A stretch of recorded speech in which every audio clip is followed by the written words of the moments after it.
All right, hello everyone, and peace of Christ to all of you. Finally, we are live on air.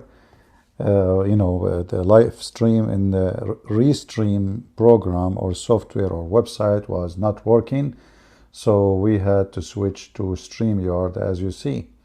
And this is what happened to you when you depend on a free service. Anyway, my service is for free, but it's good. It's not like theirs. So they say it's free, but obviously, unless you pay them money, they will not make it work. Today, our topic is about, again, how Muslims are silly and how they are. You see, the world is full of foolish people. And foolish can be exist between us, our people, and their people, and all kinds of people.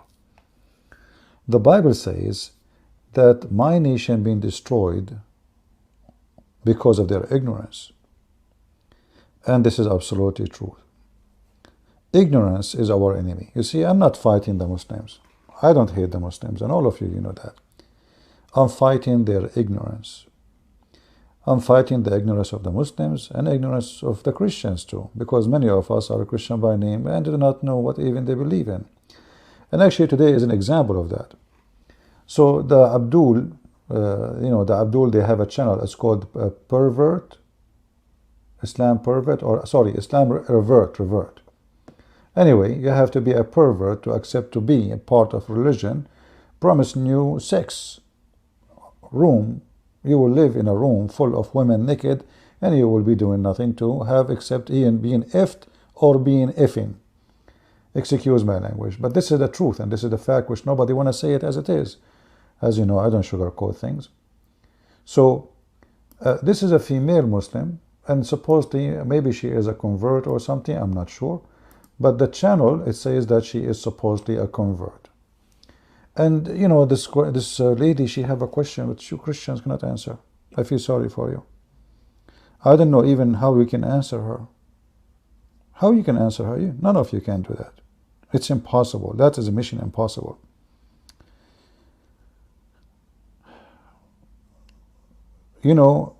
A question to the Christians. Question to the Christians.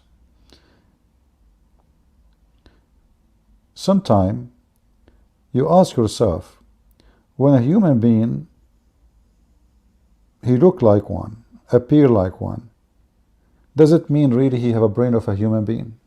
Listen carefully to this, what this girl she want to say. Another question for the Christians, and my mother actually asked this question, so don't come for me, or come for me, I really don't care. So she is brave, as if we are fighting, or you see how Islam make you like a creature of aggression. Come to me or don't come to me, I don't care. Like, it's a question. What come to me, don't come to me? Are you going to pull the hair of some girls around you? So what is the question? What is the question which is really making you so upset? For me, or come for me, I really don't care. So if Jesus is a part of this Trinity, if Jesus is the Son of God, and Jesus died on the cross, he rose 3 days after the crucifixion. Where's he at? He should still. You stupid. Guys, can you believe the stupidity? She said, and he rose after 3 days. Where is he at? Where is he now? This very blonde Muslim is giving us a very blonde question. If Jesus been rose from the grave, where he is at now? Now you Christian, you start looking for Jesus. Hey Christians, can you make some phone calls? You have a super challenge. If Jesus is the Son of God, and he is part of the Trinity, and he died, and he was in the grave, and he rose, so where is he at now? Sister, did you look around like in the town? Did you search for his Facebook page maybe? I mean, can you believe how stupid a human being can be? She just said he rose. She just said he rose from the grave. So what you expect him to be is stupid. When we say rose, doesn't mean he's still alive between us, like as a, the way he was. And the Bible says he went to heaven. And not only that, the stupidity continue, and she challenged you, a bigger challenge. Look at this. He should still be here, right? He shall be here, right? He shall be still here, right? Right, you're very right. And those are the Muslims saying that this woman, she is a convert. So how she is a convert, but she never learned? She is in the size of a donkey. She never learned that the Christian believe that Jesus, he rose from the grave in the third day and he went to heaven. There is no way she was a Christian for a second. And her mom, she is asking the same question. So look like this is run in the family. The whole family are stupid. What else? Okay, so now where is he? We answer you. He is in heaven. Even the stupid Quran say Jesus in heaven, you donkey. He should still be here, right? No, no, he's not. Where's Jesus' body? If. She just said he rose from the grave. Where is Jesus' body? And you know,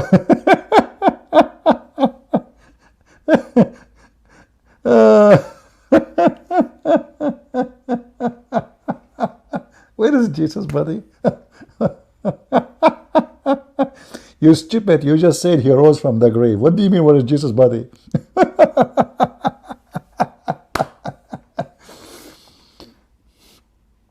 There's any blonde girl here in the chat? I'm not talking about you, okay? But I became really sensitive to blonde girls these days. I mean, look at this. What the heck is that? Where do you get this intelligence from? Are you like that by birth or after an accident? Where is his body?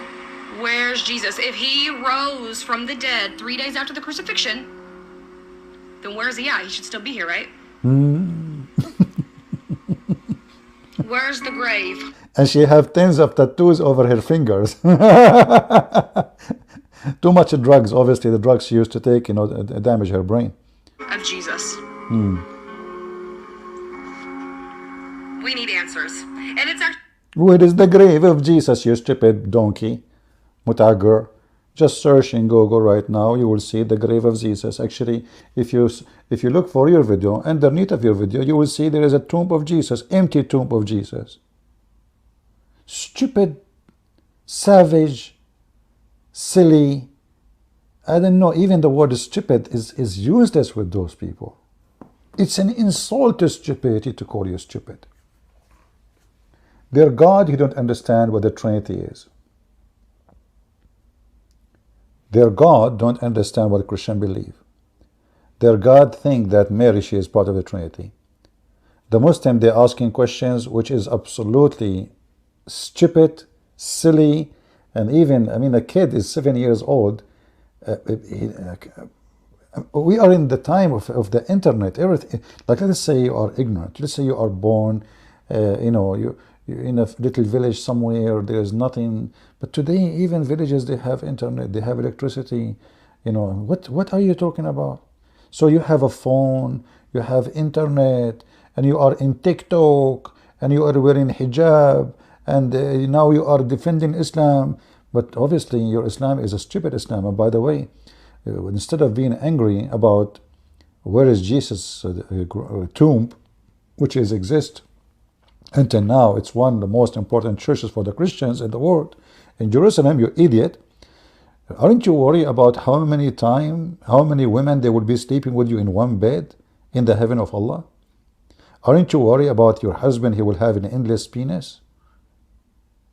Is it right that he will be doing to you dahman and long line of women? You have no shame? Sex party? A person who accepts Islam as a religion, male or a female, he have to be a pervert. For the God of the religion is a sexual pervert God.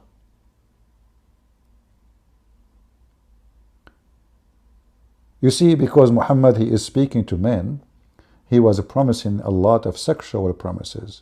Because men, they've been driven by sex drive. But women is driven by what? You have no emotion, Allah will take your emotion from you. According to Muhammad, Allah will take your jealousy, so you will become a sex Barbie. So they are so angry, so upset, and so challenging to the Christians. First of all, you are not a person who believes in the God of the Christians. You do not know the God of the Christians. You do not know the God of Abraham. You are an idol worshipper. Your prophet is najis, and he is a pedophile, and he's a child molester, and he's a thief, and he's a cheater. He told his wife to go visit her father so he can sleep with the maid. The wife, she went to the father, she asked him, did you ask for me? He said, no. What the heck? What are you doing here? Oh, the prophet, he told me you called for me.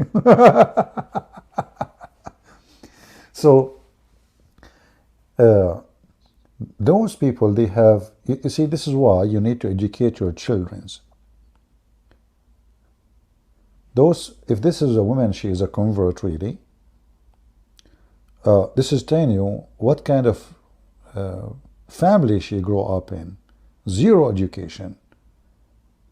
Maybe drugs families. Because this is very basic for any Christian to know. So when they say to you, those are convert, they used to be Christian, this is absolutely false, because there is no Christian would ask such a question. I remember once, many times actually, somebody called me and he claimed to be a convert. So I tell him, tell me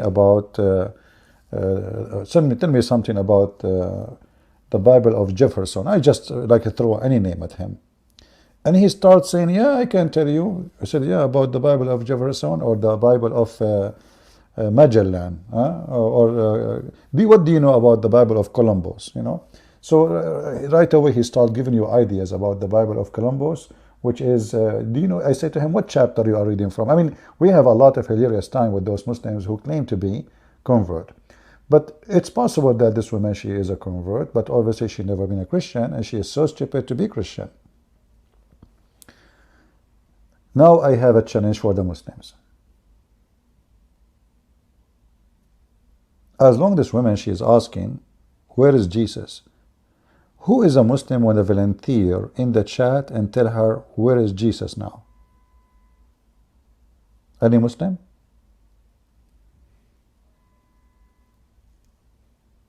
Do we have any Muslim would like to volunteer and tell us, where is Jesus now?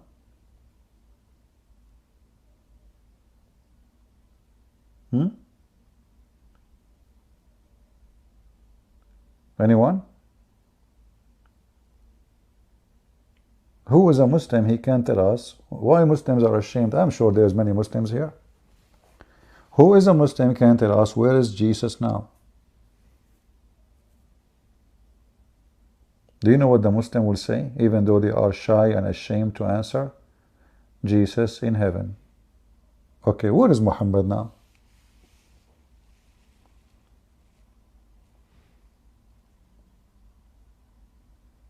The answer is shameful too.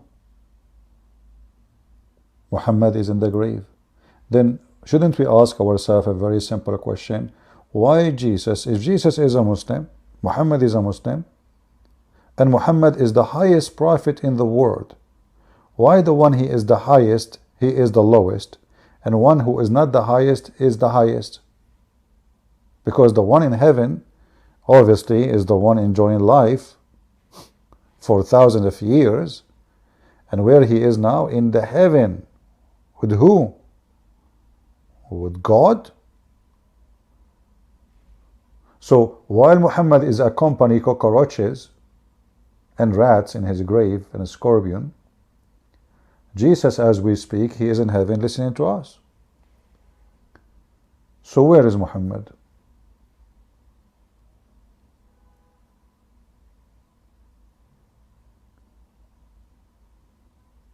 Any Muslim would like to tell us? Why you Muslims are really silly, and why you come with silly, stupid questions, which is embarrassing to you, embarrassment to your religion, embarrassment to your teaching, embarrassment to your Allah. Even the Quran, even the stupid Quran, the yellow pages of the Najis Muhammad say clearly that they crucified Jesus actually. How? The Quran says that the one who was on the cross, he looked exactly like Jesus. And it says that the one who looked like Jesus was crucified. Okay. So if a person he looked like Jesus, he have the voice of Jesus, he have the eyes of Jesus, he have the hair of Jesus, he have the height of Jesus. Even his mother, she was in front of him, she did not recognize that this is not her son.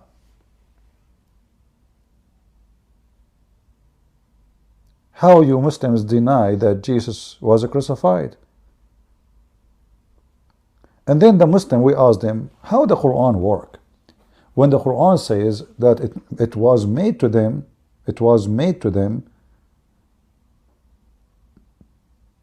to capture and to arrest and to crucify someone look exactly like Jesus. Any Muslim can explain to us how that is possible? You see, when I entered in Singapore, almost I was arrested. You know, they scanned my passport, and my passport made a beep beep. First one, I said, oh, and then there is a red light. Second time, she put it in the beep, red light. Oh boy. And then a guy, he walked toward me and he said, sir, follow me. Okay. And they asked me to have a seat. Took them like 15 minutes, and they were checking my passport to see, because I'm a Middle Eastern and Arab, and I look like a terrorist, to be honest with you, scare the hell of them. And they are watching me, you know, closely. I think they were going to close the airport. I'm thinking about, I think it's going to happen. It was going to happen almost. So after 15 minutes, they call me. They say, okay, well, there was a, you know, we check your passport is fine. Everything is good. Sorry to, you know, to stop you. You are free to go. So how a stupid passport can prove my identity to people who never met me before? But your stupid God claiming that someone look exactly like Jesus, even the Muslim, they claim that he created someone, he made the look of Jesus in someone else, which means his fingerprint, his eyes, his face, everything.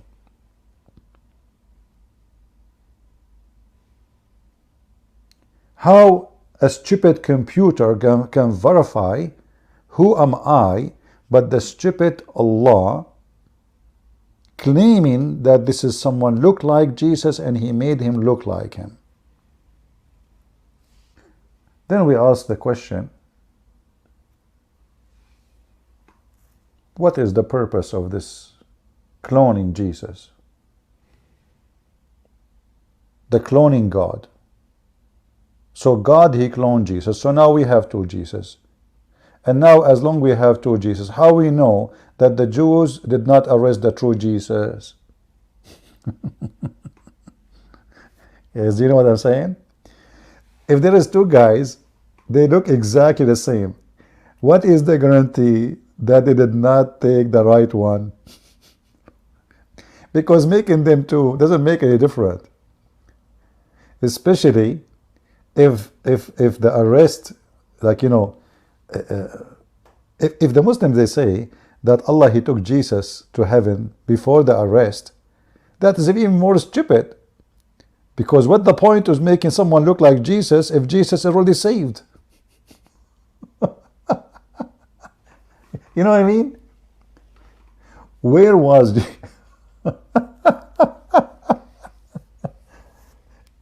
Hey Muslims, why Allah he cloned Jesus? They will say to you, because he want to save him. Okay. But did Allah take Jesus to heaven before they arrested the fake Jesus or after? Any Muslim can give us the answer so we can die laughing? Very simple question. Guys, I hope you are taking notes, because every single one of those questions will make a Muslim crumble and go in a corner. Like, you know, like what? Was he cloned before the arrest? Muslim will say, sure, yeah, must be before the arrest. Okay. Was Jesus taken to heaven before the arrest or after the arrest? Who want to help us?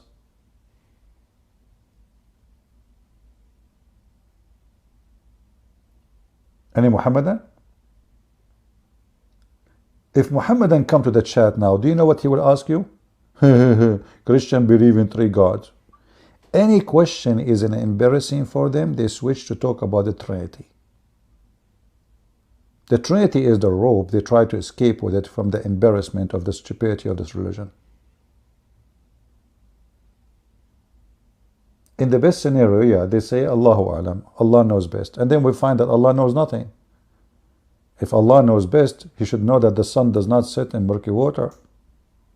And there's nobody lived next to where the sun set. Where the sun set, Muslims? The guy, he keep walking until he found where the sun set. And this is from his perspective. It says he found it. So Muslims, was Allah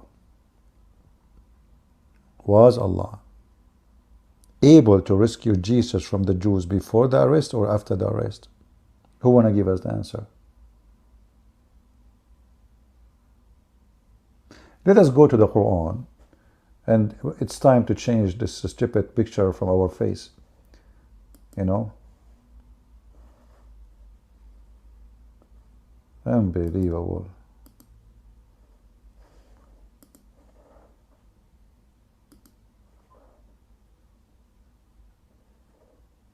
Let us go to the Quran, the yellow pages of Muhammad, which nobody knows who is the one who is the author of the Quran, by the way. Even the Muslim, they say, there is like a 300 something companion of Muhammad. The Quran was collected from them. So any of them can add as he wish.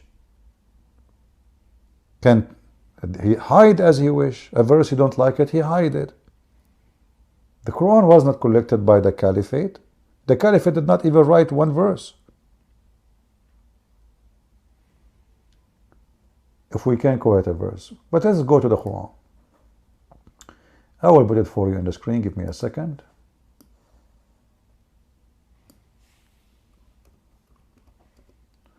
When a Muslim, he deny the crucifixion of Jesus, and by the way, the Muslims have nothing to do with Jesus anyway.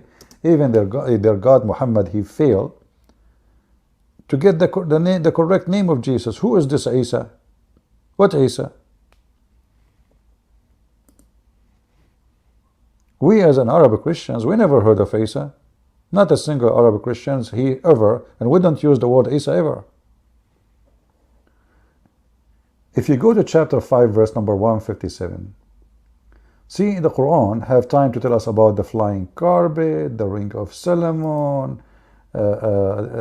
Solomon, he died, and he did not, nobody noticed that he is dead because he died holding a stick, which happened to my grandfather.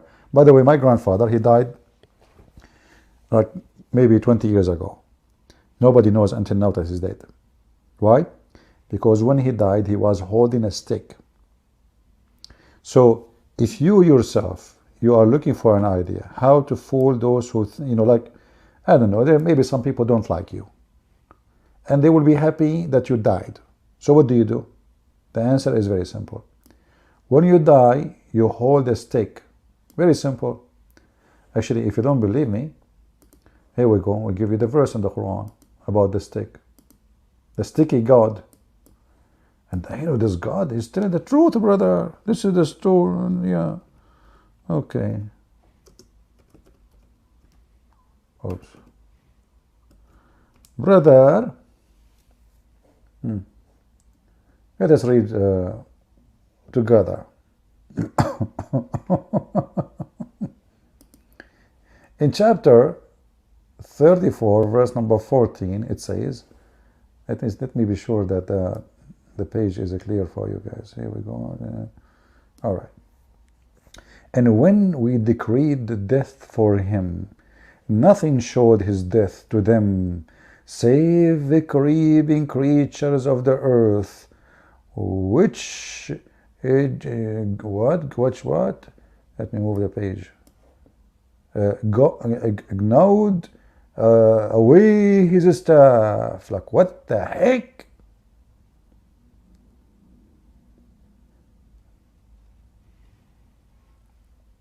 It turned to be, and if you go to Ibn Kathir, he says that Sulaiman, He was dead almost for a year, and nobody noticed that he is dead.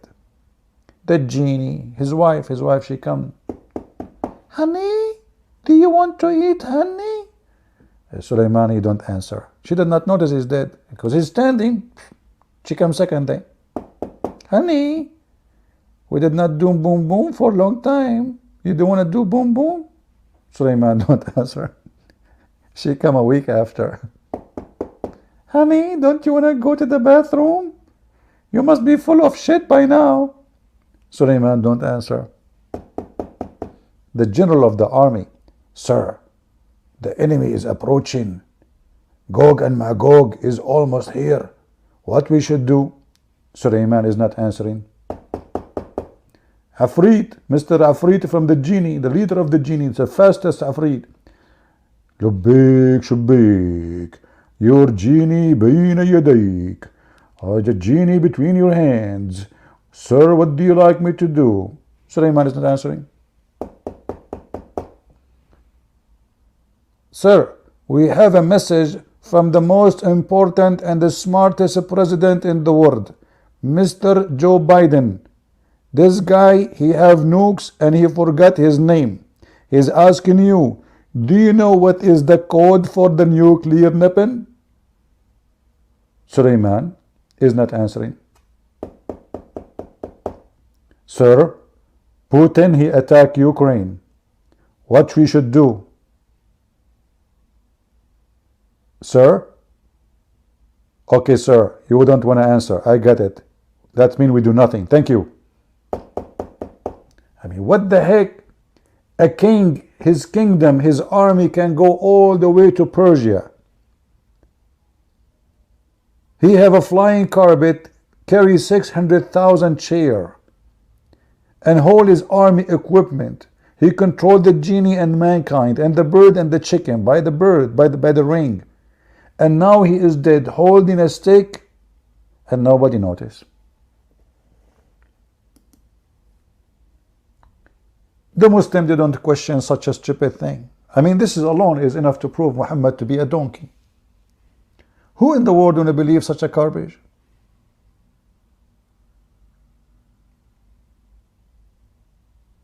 You know what Muhammad remind me? There's a guy, he have a very bad memory. He went to the doctor and he told him, sir, I have a very bad memory. The doctor, he told him, you have to give me an example so I can understand. He said, I am telling you, I have a very bad memory. I said, okay, I got it, but like what? Like what do you forget exactly? You have to tell me. The guy, he get upset, and he said to him, and he start knocking at the table. He said, I am telling you, I have a bad memory.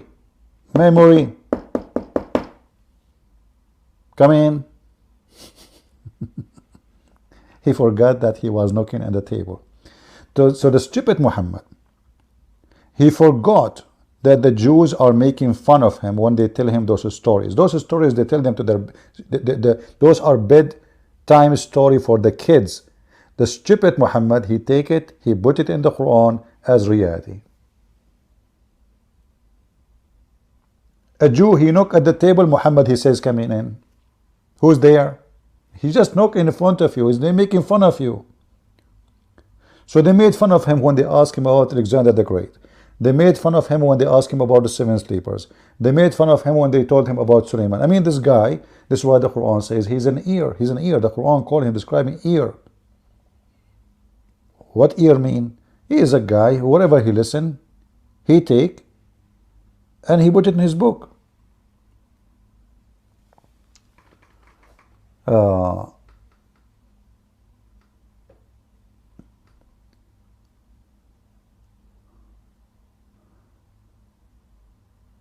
Okay, we have people from South Africa. Welcome, my friend. What about North Africa? I hope we have many people from North Africa too. So look what happened here.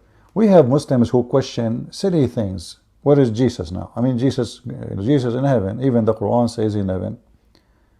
Where is that?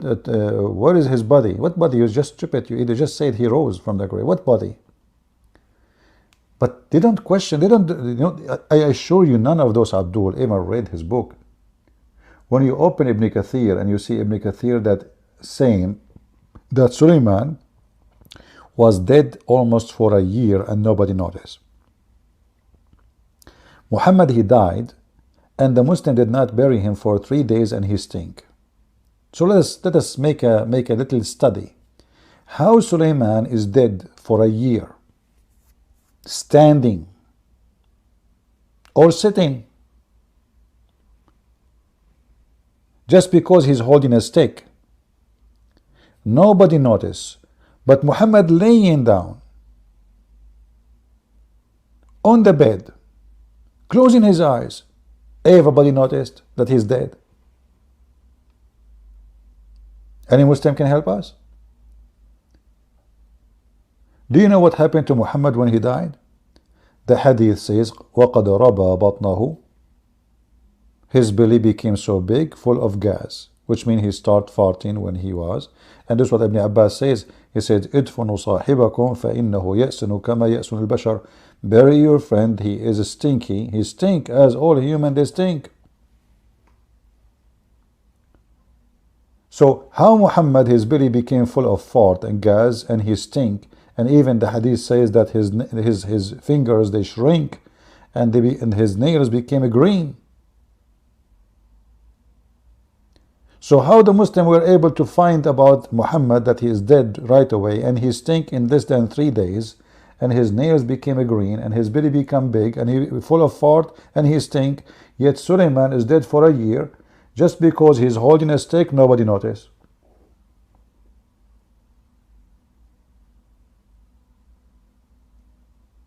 By the way, I have 2 sticks. So, and I'm planning, by the way, to go live in YouTube when I'm dying. I will buy a camera to be sure that this will work, and I will hold 2 sticks, and the Muslim will think I am alive for the coming year at least. And I will be sure that there's no termite here. Actually, you know what? I'm going to use a 2 stick made from aluminium. They will never rust, and no termite will eat them. You know what? I mean, the story is so good to be true. It must be true.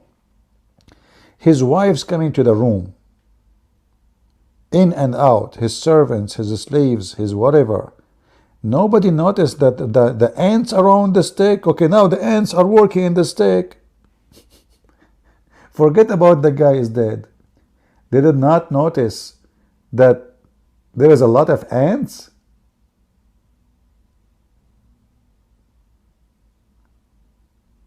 What's wrong with those? It's like, you know, Muhammad, when you remember the story of Muhammad, there is a dead dog under the bed, and he was there for a few days, and the angel never came in. How in the world there's a dog under the bed? Do you know how bad the smell will be for a dead animal after a few hours? This is why many people, they like, if like those who live like a house in a village, etc., they don't use poison for rats or mice, because the rat, she will eat the poison and then will go hide itself somewhere and die, and then the smell will be like a grave inside the house. Just a rat. Imagine a big dog, puppy, at least like 4 or 5 kilograms of meat, and this meat is decay under the bed of Muhammad, and Muhammad did not notice. You have to be more stinky than the dog, the dead dog himself. Now go into the story of Jesus. We will find that the Quran says something very weird and very funny. As you see, Allah, He have time for all the false and stupid stories about flying carpet, Suleiman, genie, Afrit, looking for women who have no hair in their legs. They have a beautiful private part, but when he speak about Jesus, just a short verse. There is no explanation. And because of their saying, we slew the Messiah, Jesus, the son of Mary, Allah messenger, like the Jews, they say he's Allah messenger.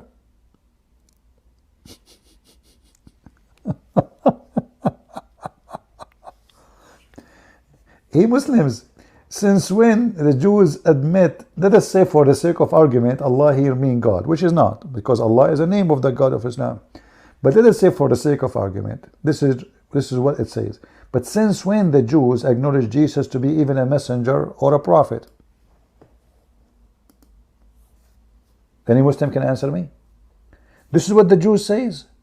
The Jews, they say we killed the Messiah, the messenger of Allah.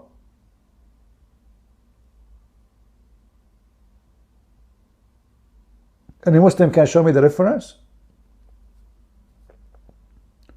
Which book of the Jews says that they killed the Messiah, the messenger of Allah? Anyone?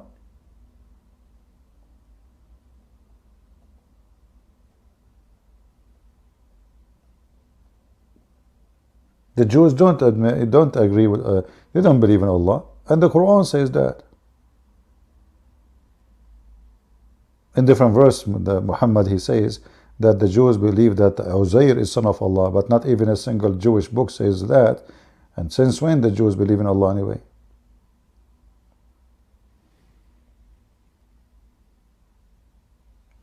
So here you see how stupid this story, because the Jews will not admit that he is a messenger and we killed him. What the Jews, they say, those who want to kill Jesus, that he is not a messenger. He is someone who claimed to be God. The Jews, they were not going after Jesus to kill him because he is claiming to be messenger.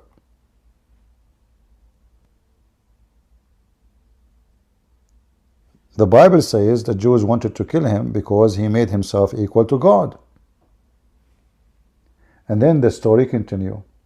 But it appeared so into them. And then you ask the Muslims, what do you mean it appeared so to them? It's appeared so to them that they crucified Jesus. And look here how stupid even the story. The story confirmed that the Jews, when they say we crucify, they crucify the Messiah. Which Messiah? Jesus. Which Jesus? The son of Mary. You might see a Muslim saying to you, there's two person was in the cross, in the crucifixion, their name is Jesus. Obviously the Jews, they killed that one. And here you see the stupidity, because the Quran got them busted. The Quran says Jesus, the Messiah, the son of Mary. See, it's not Jesus only. He is Jesus, the one who claimed to be the Messiah, and he is the son of Mary. They did not kill someone. He is a son of, because that person will be the son of a man. The Jews, they don't call you, they will not call you, the son of Jessica if your father is Suleiman. So the son of Mary, because he have no father,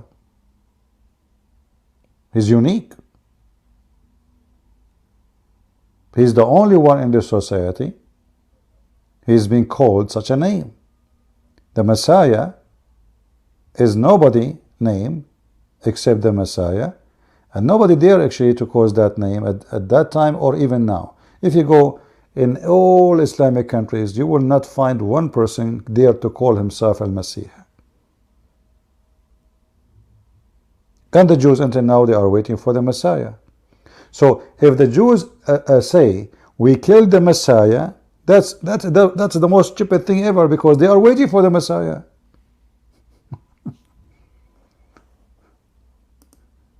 Is that correct, guys? Isn't it every single Jew who did not convert to Christianity until now desperately waiting for the Messiah? How they want to kill the Messiah? If they say we killed the Messiah, that means they admitted that he is the Messiah. But the Jews, they will never do that. This is their dream. This is their king they are waiting for. They will kill only a person who they think he is not the Messiah.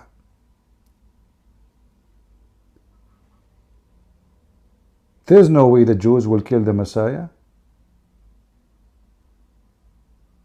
So the story itself is proof that the author is an idiot. he just put contradiction after contradiction after contradiction.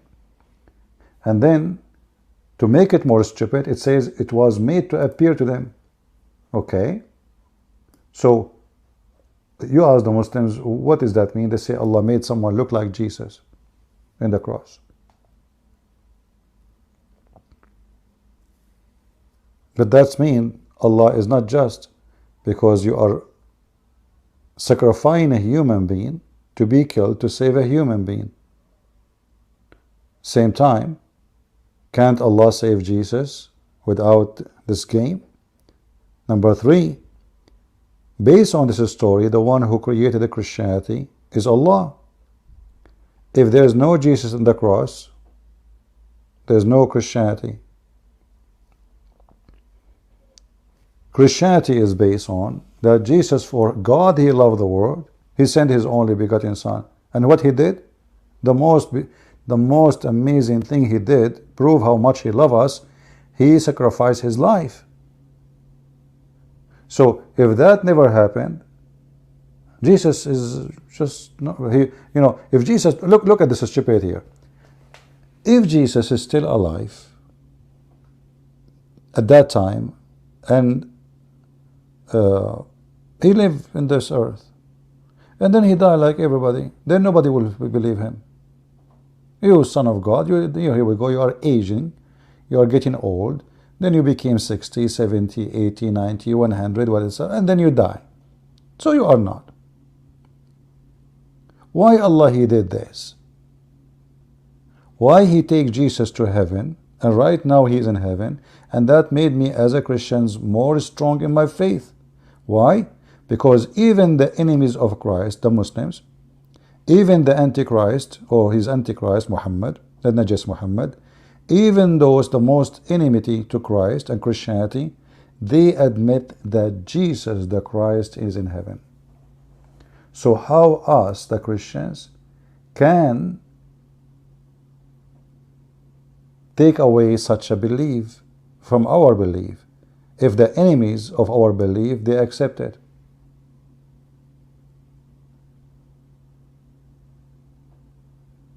Are you following with me? What is the point? Jesus is in heaven. Why Allah he took him to heaven? What about Allah he sent him back to earth a few years after? They take him 50 kilometers away. They move him to Damascus. They send him to Australia. You do not need to take him to heaven.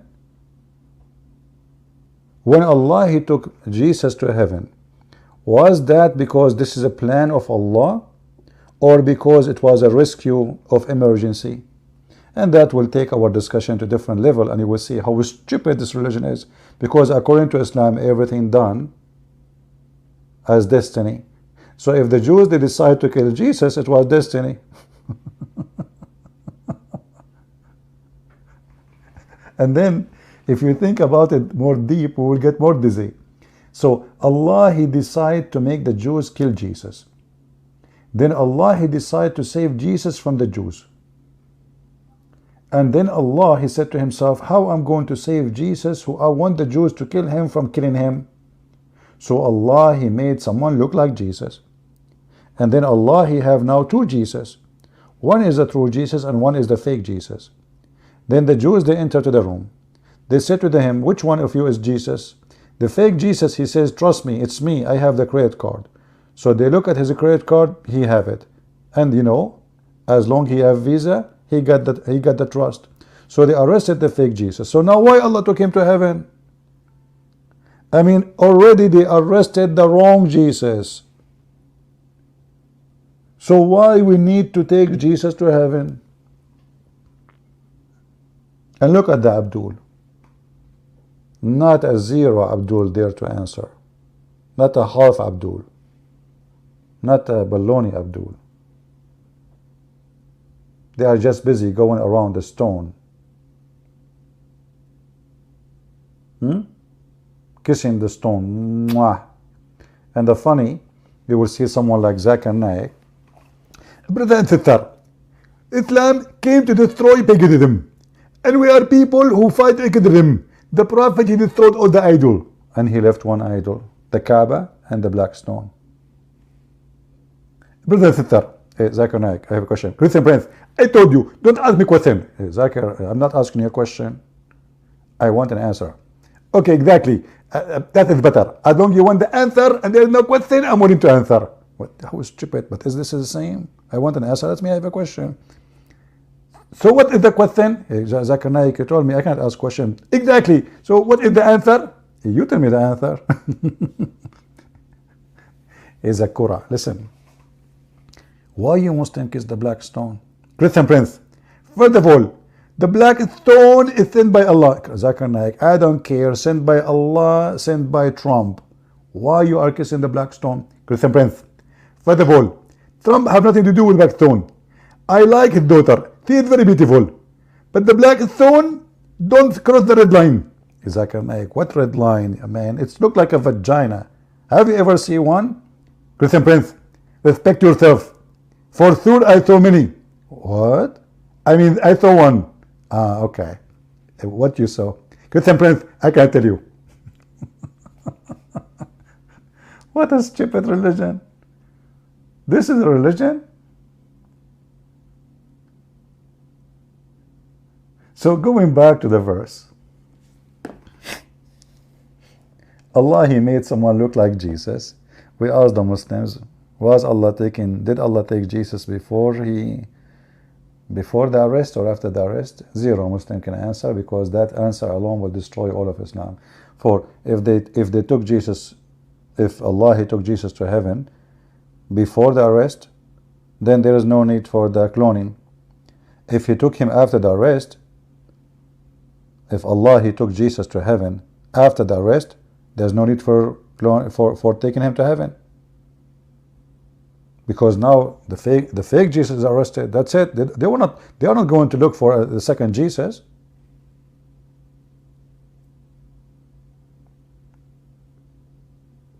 The stupidity of this cult is beyond imagination. Anyone have a question? Anyone have a question? Sorry, I don't have an answer. All right.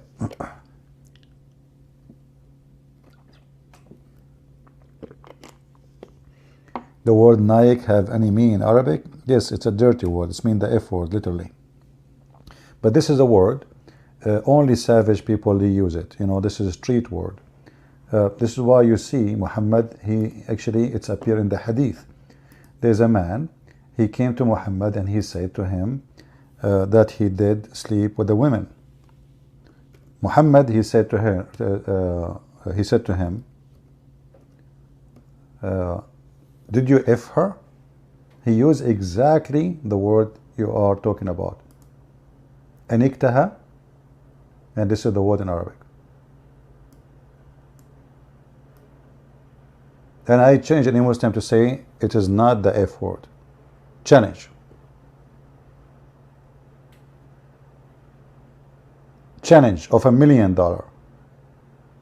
So very filthy, trashy man. You know, there's many words he can use to ask, did you sleep with her? Say sleep with her. Did you lay with her? Did you have intercourse with her? What in the word, what language he is using? Look at the Muslim translation. Did you have intercourse with her? But Muhammad did not say, did you have intercourse? He said, did you F her?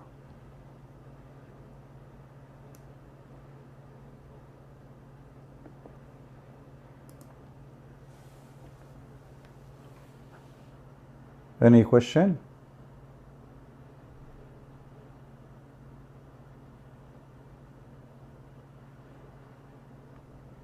And you know, about asking where is Jesus in where he is now, when the Muslim they say that Allah took him to heaven, but there is a question about the verse speaking about Jesus going to heaven.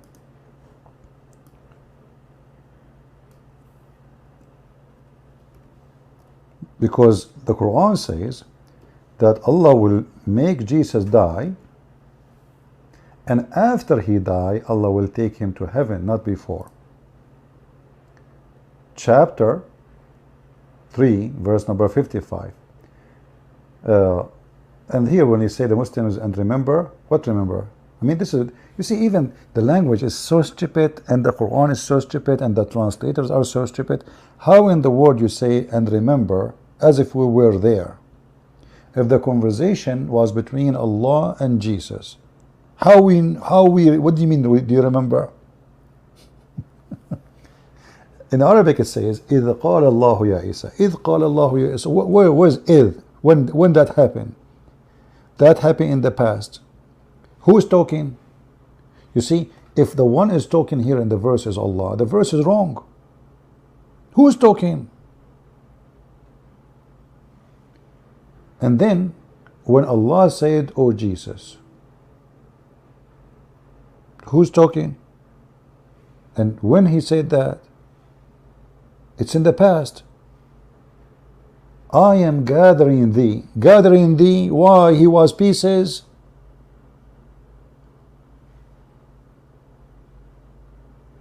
Do you see how they fabricate the translation? In Arabic it says, I am gathering thee. Why? He is a tribe. Jesus was 1,000,000 person, and then I will make him one person.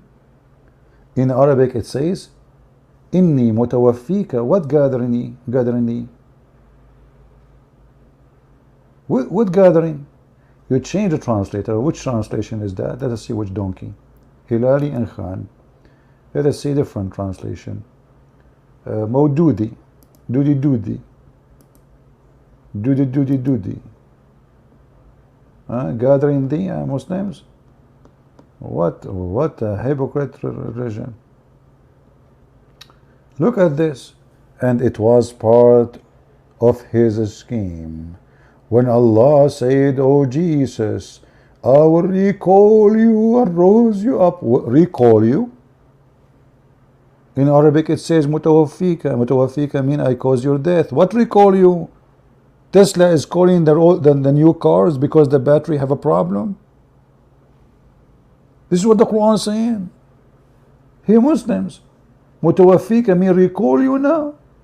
And the other translation was gathering thee. Gathering thee. You change the translator. Let us play this game. Khattab. Let us see what Khattab will say. Hey Khattab, what? If. Oh Jesus, I will take you and raise you up to myself. That's it. There's no gathering, there is no recalling, and there is no causing your death. Change the translator. Maybe we'll find one of them is have little dignity. Itani Allah. I mean, what kind of a translation is called Itani Allah?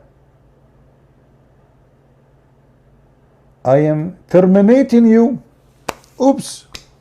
Look. One was saying gathering you, gathering thee. The other one saying recalling thee. And now I'm terminating your life. The Terminator. But this guy is trying to be more honest. So Allah will terminate the life of Jesus, and then he will take him up to heaven. Do you see it? I mean, do you see how they lie in their translation? All the other translation, they hide it, that it says, I will cause your death and take you to heaven. This Abdul Muslim, he says, I will terminate your life. How come that does not appear in the other translation? What is the problem? I will tell you what is the problem. The problem is that this verse will destroy all the claims of the Muhammadan. Why? Because the claim of the Muhammadan that Jesus, when he come back second time, then he will die, and then resurrection day will happen.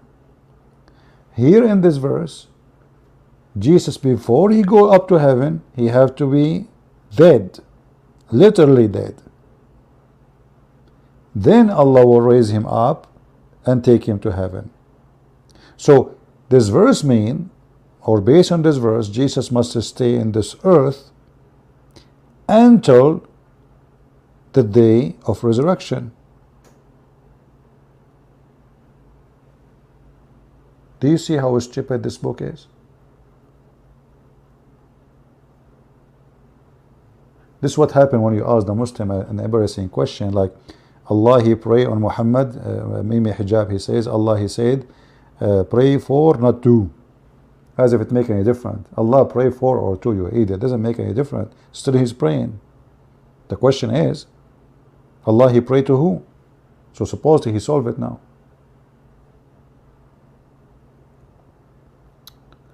Are we taking notes? Look, Tamara, she just said wow. If Tamara, she say wow, that means something wrong happened. What happened, Tamara? Are you talking about what I said in the video or about a dish you are eating?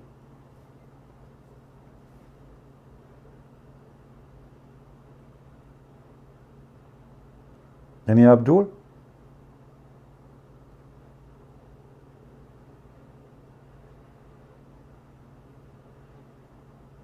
Anyone?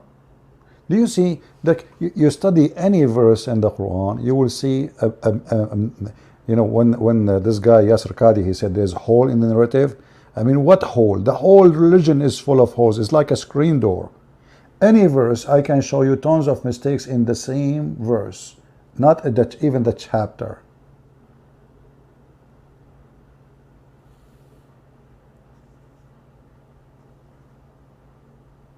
Any Abdul?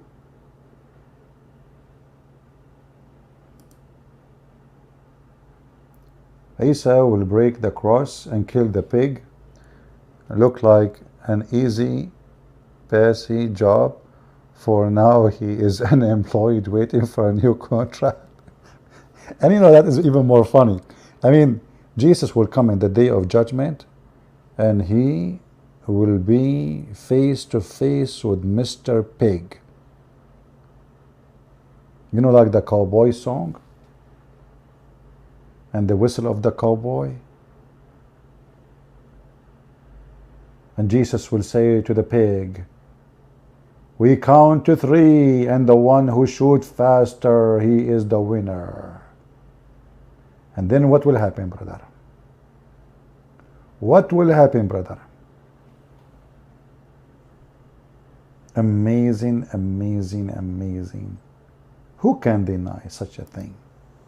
Jesus will kill the pig. The enemy, you see, your enemy is in the size of you, who you are. Your enemy is your size. So if Allah's enemy is a pig, Allah must be a pig. Do you understand me? Who is the enemy of Allah is a pig. It's not even a lion.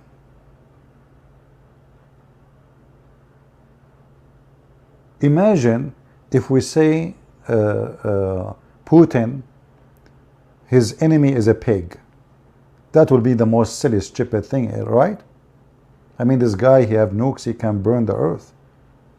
And then his enemy is a pig. So what those nukes for? To kill the pig? Your enemy is your size. What is the enemy of Allah? Is a geigo. Allah must be an ant. The God who is his enemy is a geigo. He must be an ant. Because who hate most? The geigo, ants, mosquitoes, insect.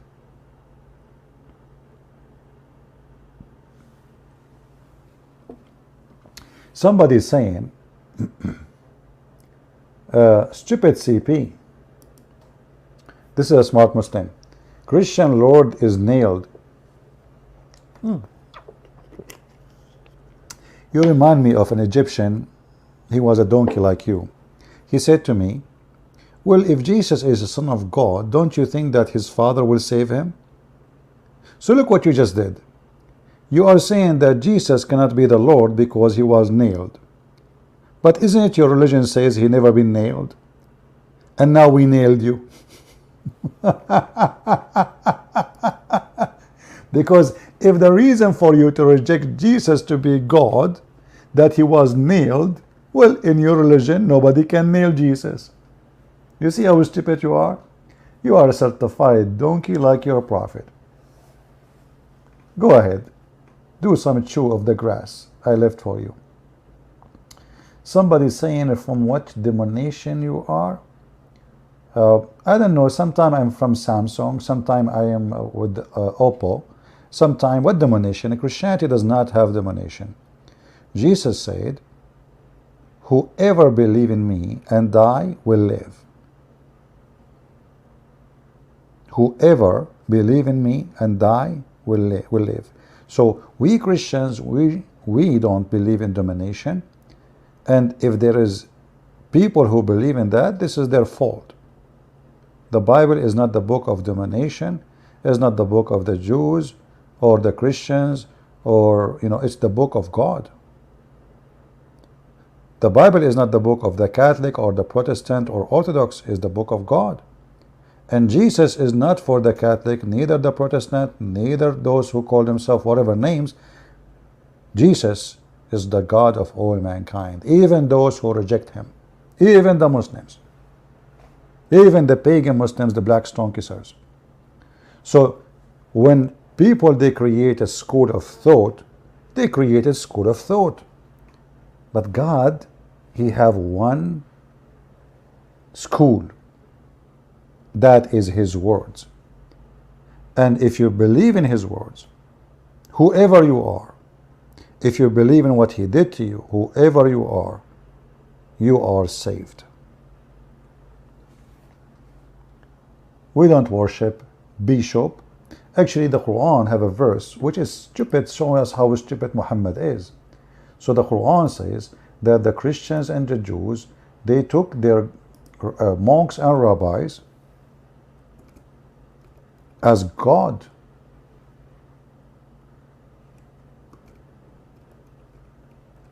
Why? Why the Quran say such a thing? Huh? Chapter 9, verse number 31.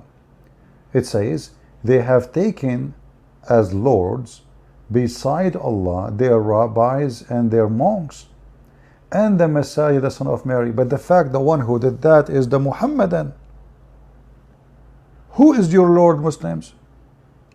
If it's Allah, then why you follow Muhammad when he says something against the Quran? Any answer? Who is your Lord? The Quran say you do muta. Muhammad says, okay, stop doing muta. But there's no verse in the Quran received from Allah saying, don't do muta no more. So the Muslims, in fact, they are the one who took their God as Muhammad instead of Allah. For us, we don't worship Allah anyway. Allah is a fake name, never was exist, and it will never be exist.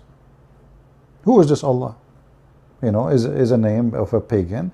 God exists, you know, centuries before Islam, thousands of years actually before Islam, and this God, nobody saw him, nobody spoke to him. Muhammad claimed that he worshipped him.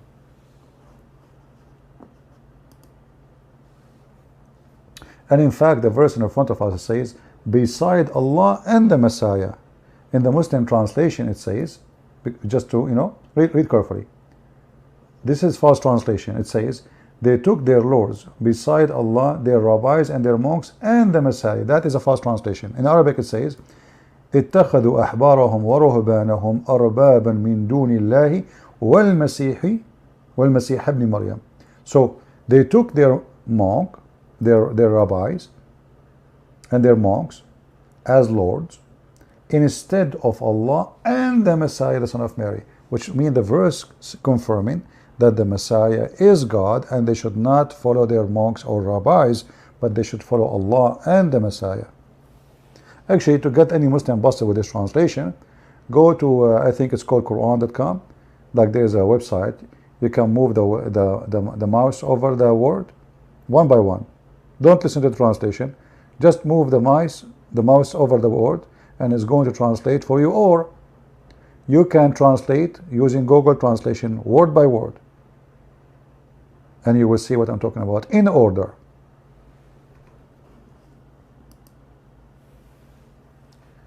Uh,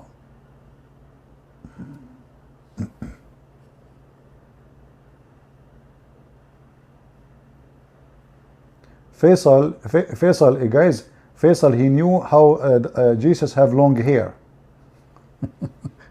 Hey, Faisal, Jesus have long hair, brother? Is that what your prophet said? What do your prophet saw Jesus? Can you tell us? Faisal, where your prophet saw Jesus? You see, Muhammad, he went to heaven. He saw Moses. He saw Abraham. He saw Adam. He saw Isa, etc. But Muhammad is so stupid to the point he forgot that the first one will be resurrected in the day of judgment is him.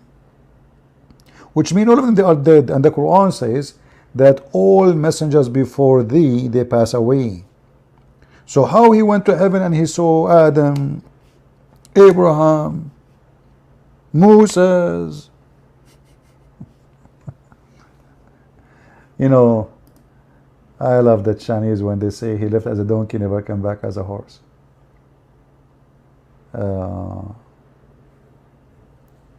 Somebody saying, can somebody send me the verse where it says Allah will put the sin of the Muslim? This is not a verse.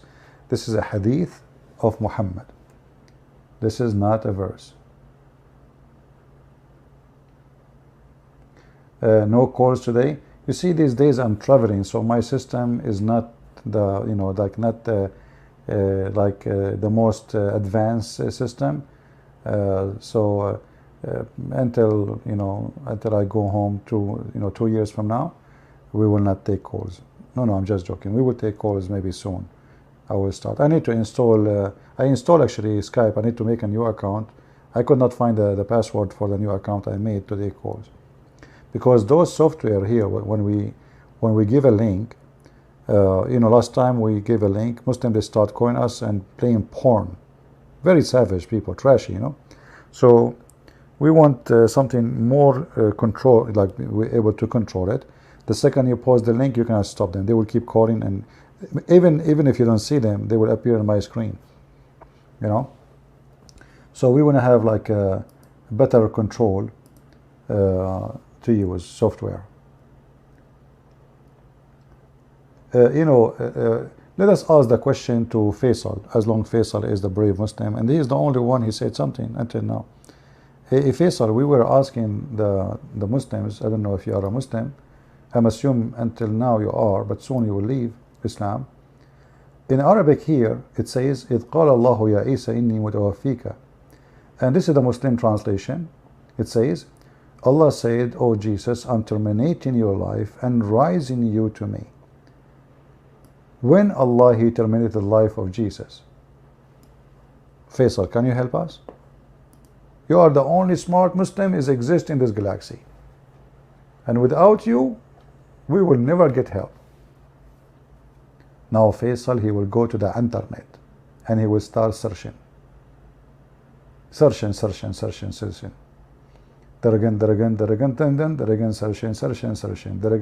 searching.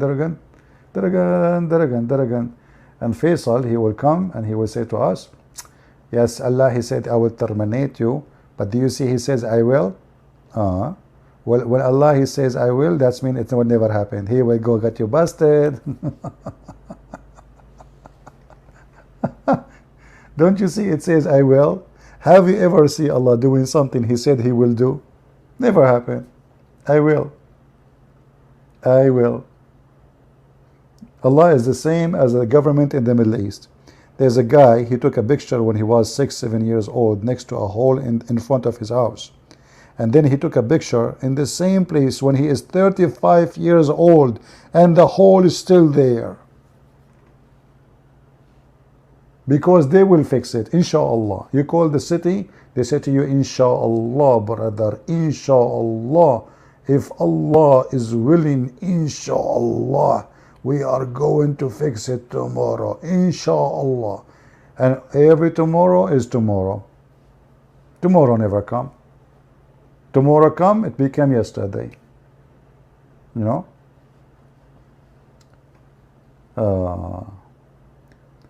Do we have any Abdul? Inshallah, they will be able to answer us. All right, we have almost 1,000 listeners, but zero Abdul there to answer us, and now they are taking a hike. I see. Hakim, he want to talk? Okay, Hakim, you can answer us. Hakim, you want to call me? Are you sure, Hakim? Okay, you are not a scammer, Hakim? Give me your Skype, Hakim. Give me your Skype. Post it in the chat.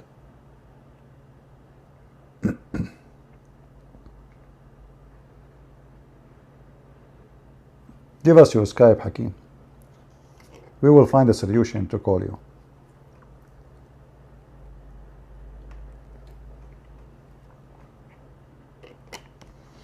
I bet you this is ultimate fort.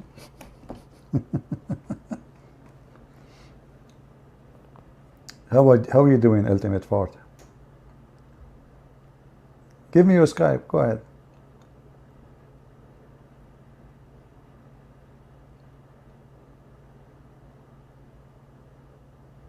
No, you see, here we go. That's mean you are a fraud. You are the one who want to play for us porn, right? Your mother and your doing things like last time. We know what you would do. You are a scam. Block him, guys. Block him. This is the same guy. Yeah, he don't have a Skype. Yeah, you can create a Skype in 2 minutes.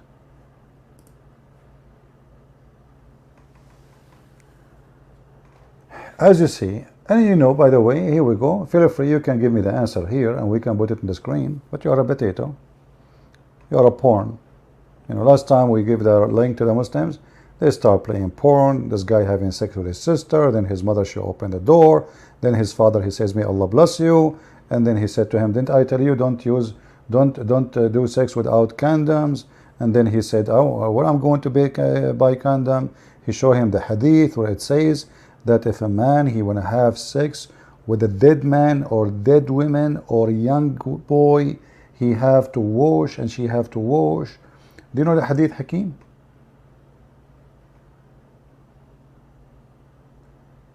That is so harsh. Well, this is here, we do harsh talk. You don't like it, don't come here.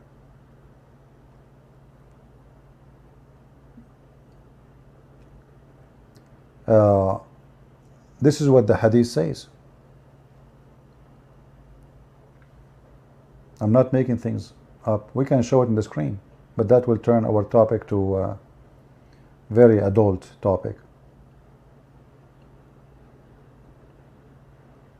Notice what they did last time. We gave them the link. You guys, do you remember? I had to delete my my whole stream because, you know, I added the person in the screen. Like when somebody call you, he show up in the screen, right? And then they start playing porn. They are very filthy, trashy people. You know, they don't know how to fight what we do. You know, until now, many people don't understand that when you follow Muhammad, you are literally satanic. And because they are satanic, they do what nobody will do. Imagine somebody want to prove us wrong. What he do? He play porn. Can you believe it?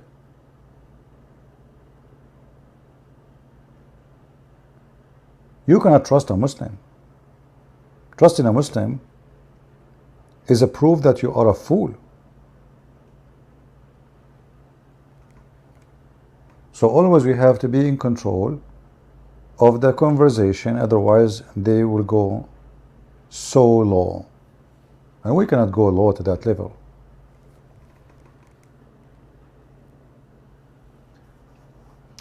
Do we have any question here?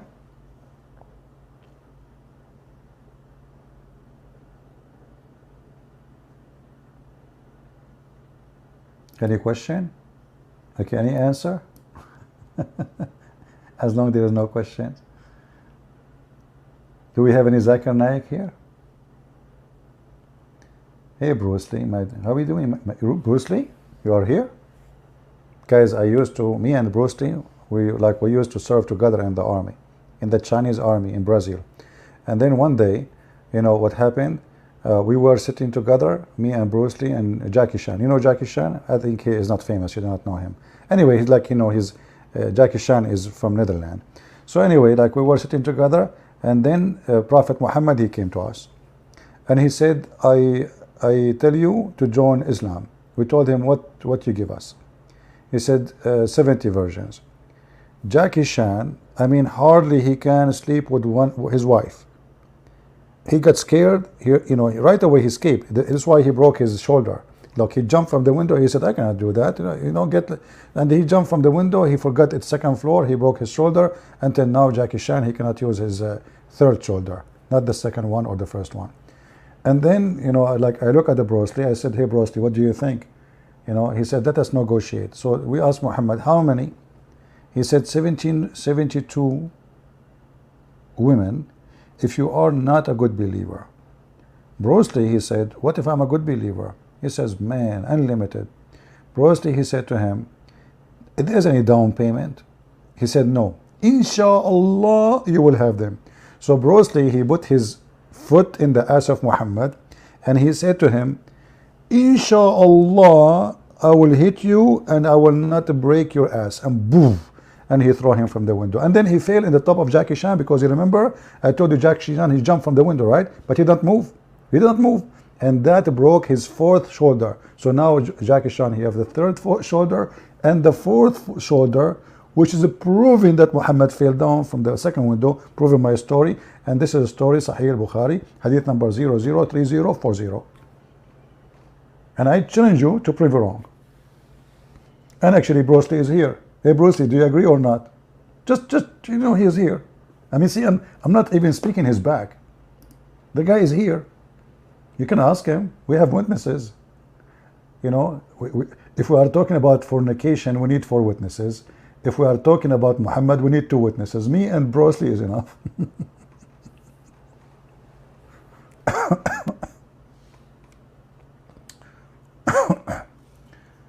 True. Yeah, but until now, Bruce Lee, he did not say it's true. I don't know. I think Bruce Lee is not remembering the story. What's happened, Bruce Lee? I'm so disappointed, man. Until now, you are not say yes, say no, say something. People will think I'm not telling the truth, man. Okay, Bruce Lee is saying, you give me $5 to say yes, it's true. You know, always this Bruce Lee, I don't like him. You know, he hold you from the third hand, which you like. Unbelievable. Yeah. You might ask yourself, how in the world we have second shoulder, third shoulder, fourth shoulder? Those things happen to us. Jackie Chan is an Arab. Bruce Lee is an Arab. I am an Arab. We are different. We have 4 shoulders, 5 shoulders. Like Muhammad, he asked the guy to give him the shoulder for the goat. He gave him the shoulder. He asked him to give the second shoulder. He gave him, imagine, he ate a shoulder, a goat shoulder. He ate it in one meal. In the same meal, when he finished the first shoulder, he asked for the second shoulder. He finished it. And then he asked the guy for the third shoulder. The guy, he said to him, Prophet, the goat have only 2 shoulders.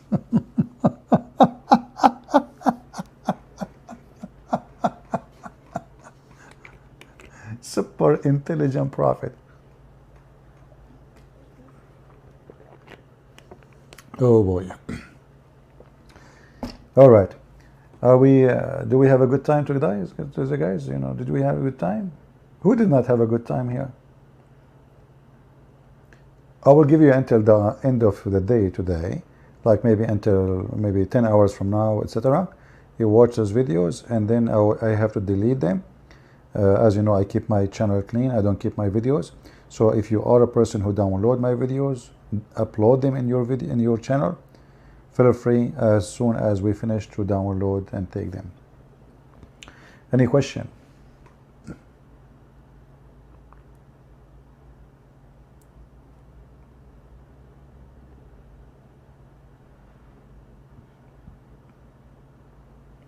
Anyone?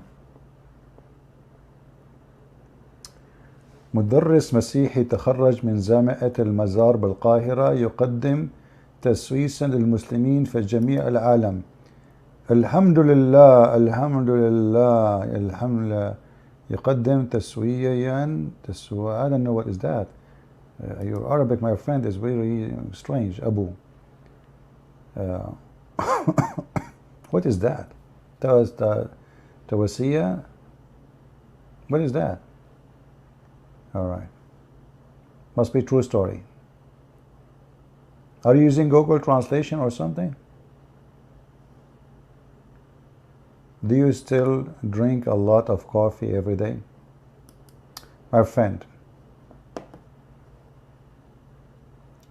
I drink coffee every day, but I'm protected by Allah. Every day I say Ya Wadud 100 times, and all my sin is forgiven. Have you ever heard of a stupid religion like this? You say Ya Wadud, Ya Wadud, Ya Wadud, Ya Wadud, Ya Wadud, Ya Wadud. Like, what the heck? Ya Wadud. But hold on.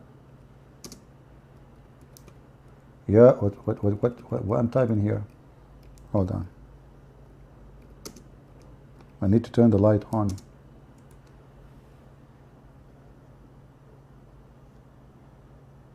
If you say Alhamdulillah 100 times, all your sin is forgiven, brother. Subhanallah wa bihamdillah. Okay. What else? If you say I seek forgiveness from Allah 100 times, in Arabic, you have to say it in Arabic, your sin is forgiven, brother. Okay. He said, what? Yeah, this is different one. Yeah, you say I seek forgiveness by Allah. He add now my heart to it. Your sin will be forgiven. Let us see this one.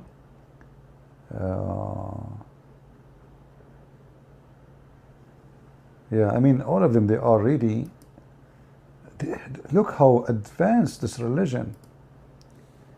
You know, you say Ya Wadud 100 times,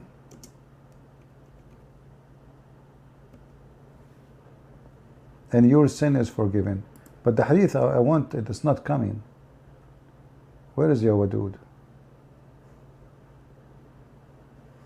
Weird. I don't see.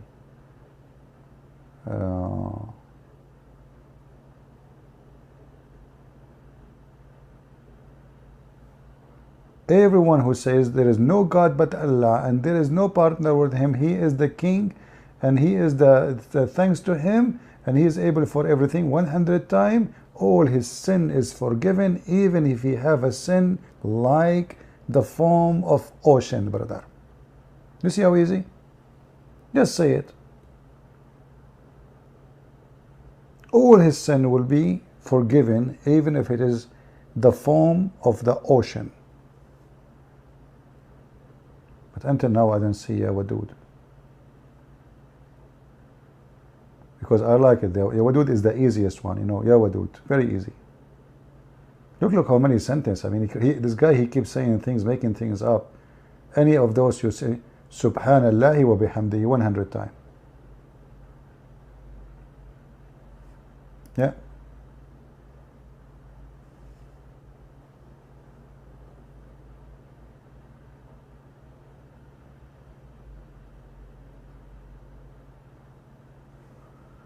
Oh, stupid religion.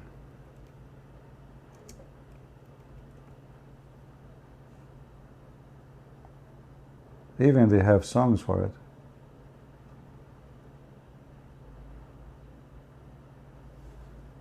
Let me type it again, maybe I can find it.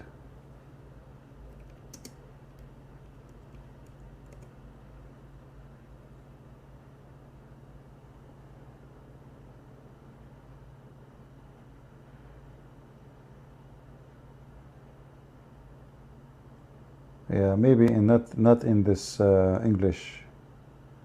Yeah, it's not coming here. I think maybe this is in maybe Musnad Ahmad or something.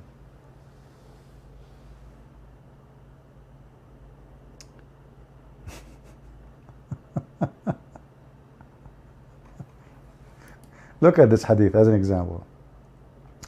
This is about the Messiah when he come back. One morning the Messenger of Allah, he made the mention of a Dajjal. Dajjal simply is somebody he claimed to be the Messiah. Dajjal means the liar. Dajjal is a scammer, liar. And he described him to be insignificant, and he is the same as described, etc. And then when he went to him, the Prophet of Allah, in the evening, he perceived the sign of fear in our face. So the Muslims are afraid now from description. He said, what is matter with you? Muslims are scared. We said, O Messenger of Allah, you talk about the Dajjal this morning, raising your voice and lowering it until we thought he was hiding in this palm tree, a grove. Muhammad is a good actor. He raised his voice, he lowered his voice, the Dajjal is here. He's here, the Dajjal is coming. So the guys, they saw it like, man, the guy is here. So he said, something other than the Dajjal make worry about you. If he appear while I am with you, I will defend you against him. But if he appears after I die, then every of you is his own defender. Allah is the one who remain after me to guide Muslims. Dajjal will be a young man with very curly hair, with one eye protruding with which he cannot see, between two brackets. I compare to Al-Uzza ibn Qatan. This is a guy, he have dark skin. So even, I mean, look at this stupid person. He is describing the Dajjal. If someone, he have a little dark skin, not black, he have a curly hair, he's an African as a look, and he is the false Messiah, and he is Shaitan. Who amongst you who survived to see him, we should recite over him the opening of ayat, Surah Al-Kahf, i.e. Surah chapter 18, verse number 1. You see how easy? The Dajjal, he comes. So why when a Messiah, he is the only one who will destroy him? And anyway, you can read the rest of the story. You will see the one who will destroy him is the Messiah. Nobody can overcome this guy except the Messiah. So it says here, O Messenger of Allah, how quickly he will walk upon the earth. There he said, like a cloud driven by the wind, i.e. very quickly. He will come to the people and call them to his obedience, and they will affirm their faith in him and respond to him.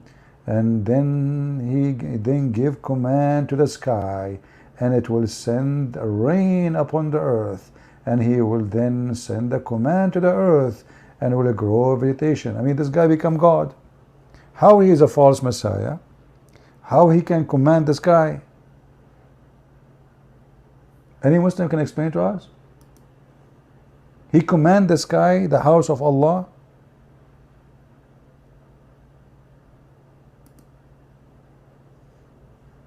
All of this will be done by the false Messiah, and the real Muhammad cannot do any of this.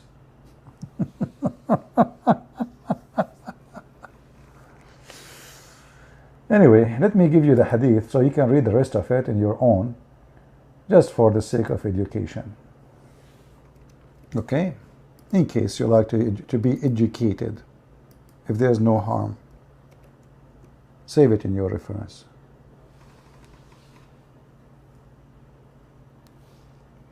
God gave him permission so he can cast. Okay, why God did not give a permission to Muhammad?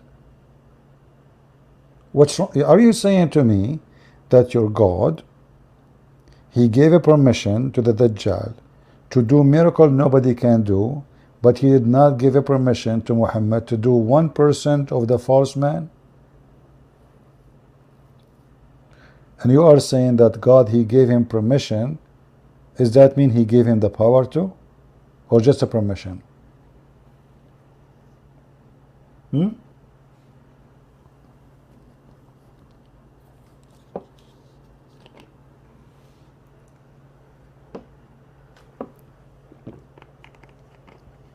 Can Allah, excuse me, can Allah do what the Dajjal would do?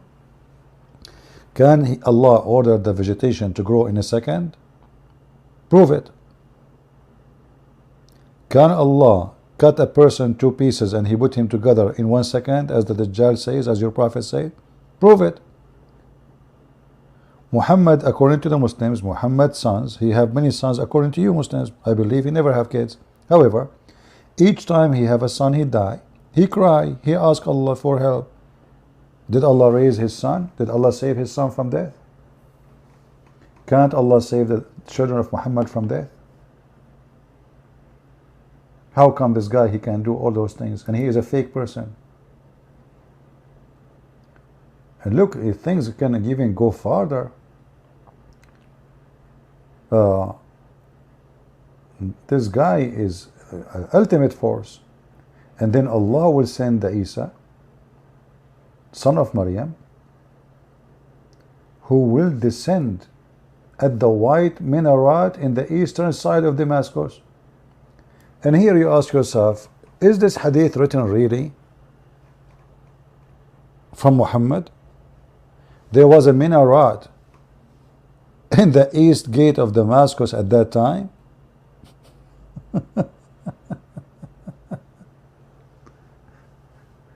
There was a mosque in the east gate of Damascus at that time, and the minaret of the mosque is there. And why the minaret? Is that the highest building in Damascus?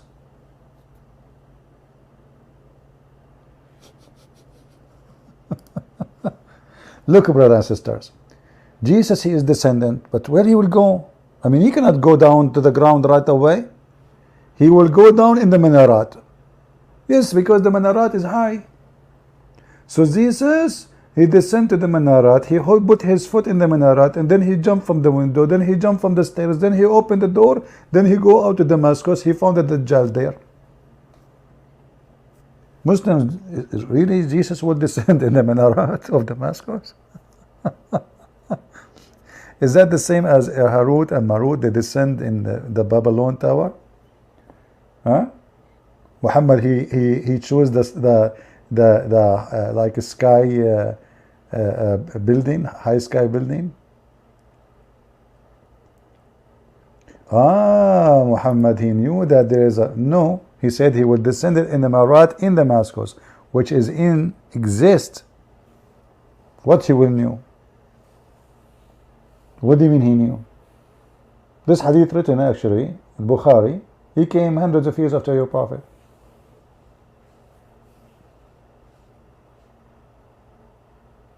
At that time already Damascus is under the control of Muslims. Long time ago. What a silly answer. But forget about this. Okay, why he will descend in the minaret? Do you know how high the buildings now in Damascus?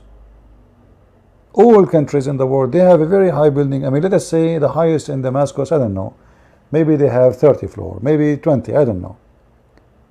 But a minaret, what is this?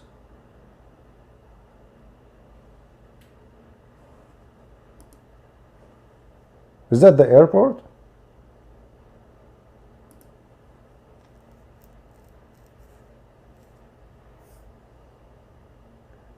Good evening, my friend. Anyone who enter here says hello, shalom, I did not answer, forgive me please, because we are focusing in the minaret. This is the airport of Jesus, the Muslim Jesus. Look, Jesus, he will land in the minaret. He jump in the door. And then, do you know how high the minaret? Search it. This minaret is very, very little, tiny. What minaret?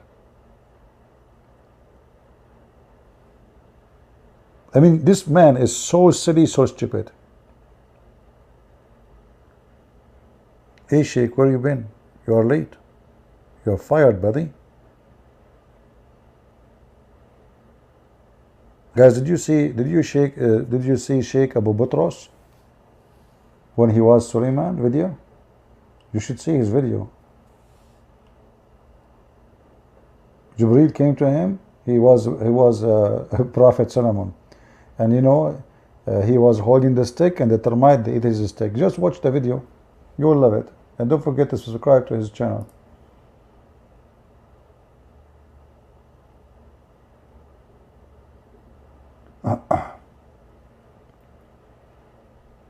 I don't know where he got this stick. Sheikh, where do you get this stick? Come on, be honest with me. Where do you get the stick from? The stick of Solomon. It look real, man. Are you sure you did not go to the Jewish temple and you took it from there?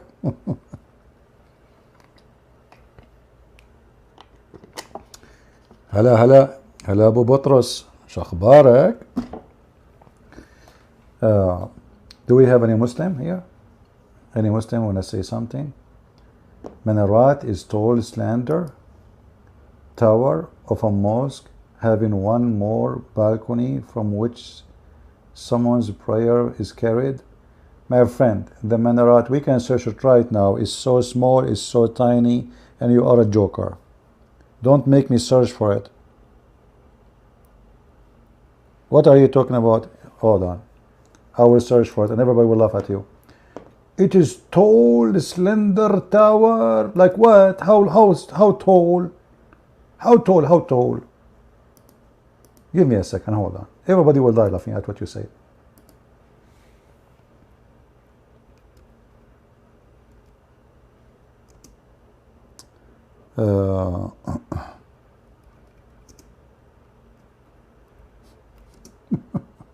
It's tall. You must be a midget to think it's tall.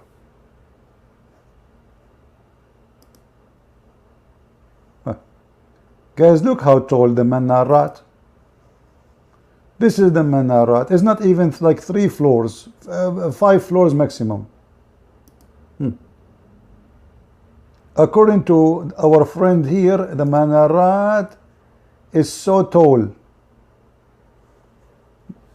Look with me, Abdul.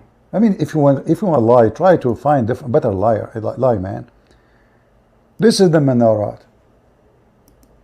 And then he would say, I did not say it is tall. Do you see it? This is tall. What is that? 30 meter? 25 meter? And this is a fake minaret. It's something been added by Muslims over the gate. You can tell.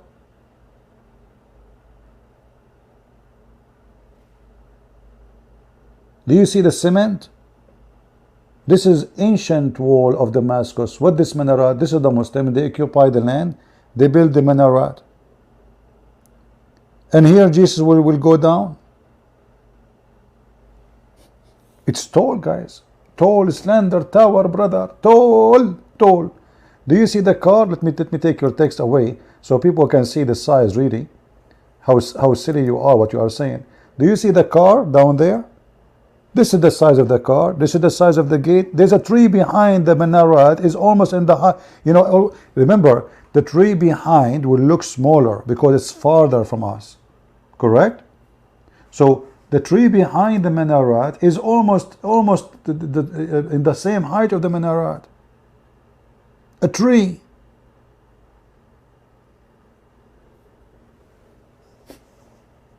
Try to find better lie, man. You are speaking to the Christians, not to Muslims.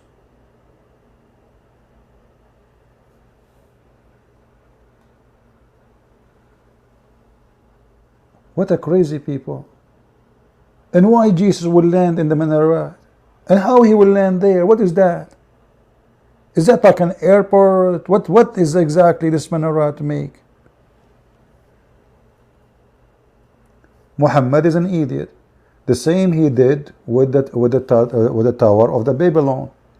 Harut and Marut, 2 angels sent by Allah to teach black magic, and they open a school. Harut school versus Marut school. Hey guys, if you are from Harut school, graduated, give me 1. And tell me which year you graduated, please. Harut first, Harut.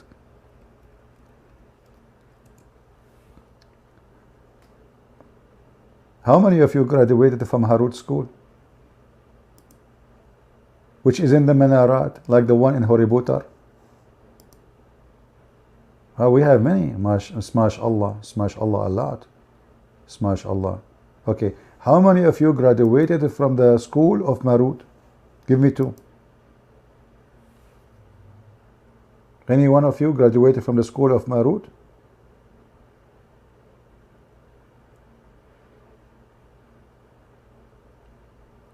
Peace, you did? Smash Allah too. We have only one. Two. Oh look, we have somebody four. This guy, he graduated from Joe Biden's school.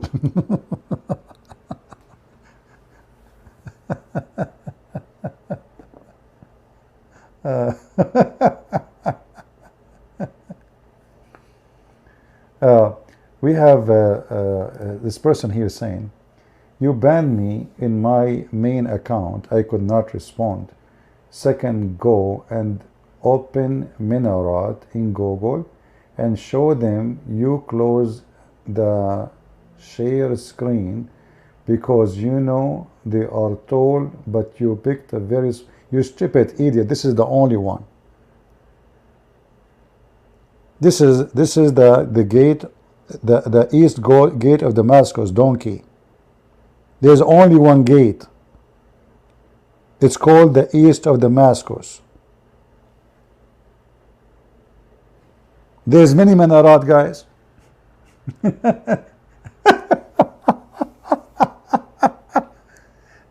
Okay, you know what? I want you to make a video and show us the real Minarat. Can you do that?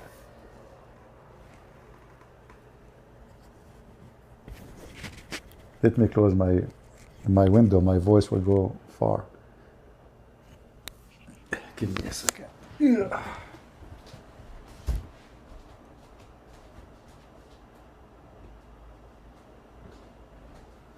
Minarat.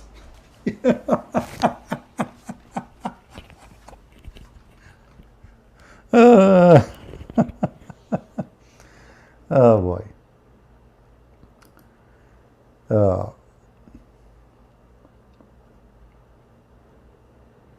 You know, when Muslims they speak, we really laugh. It's like speaking to.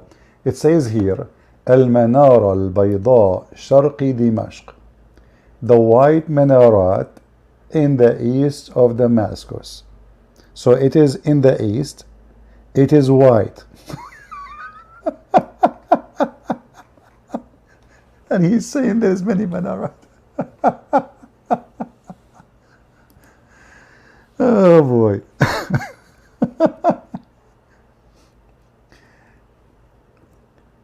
The best comedy ever. So it is the white, he will descend, read carefully, this is your prophet word, who will descend at the white minaret in the eastern side of Damascus. Let us go to the pictures I show in the screen. What the picture says, Bab Sharqi, East Damascus, door. And this is the white minaret. And you are telling me I blocked your real account? I did not block any account of you, you donkey. Stupid.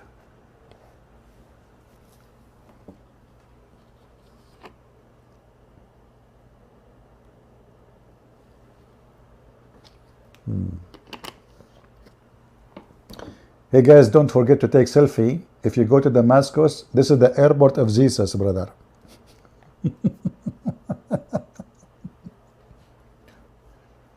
Did you see the airport in Singapore? Why not in Singapore? I mean, why Damascus? Why not in Mecca? I mean, listen. If Jesus is a messenger of Allah sent to the Jews, why is descended in Damascus?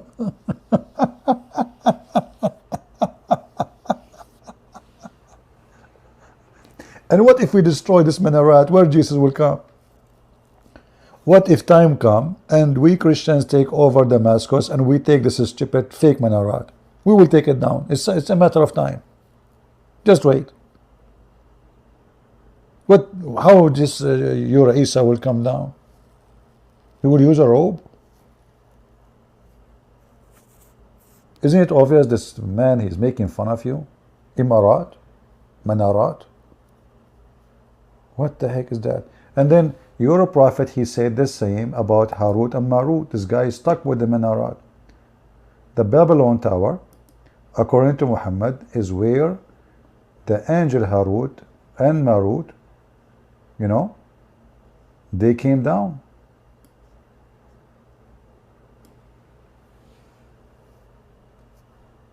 Muhammad, he heard there is a tower, the Babylon Tower, and okay, where the Harut and Marut they will came down? They came down in that tower, and they opened Harry Potter school. This is a prophet of God.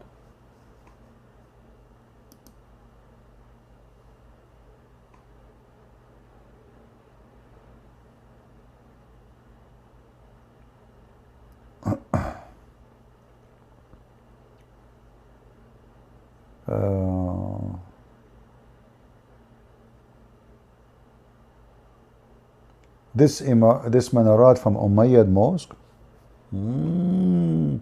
Umayyad Mosque in the east gate of Damascus.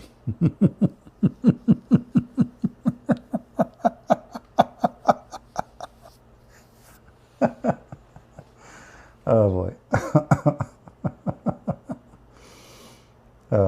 First of all, you Muslims don't have Umayyad Mosque. This is the church.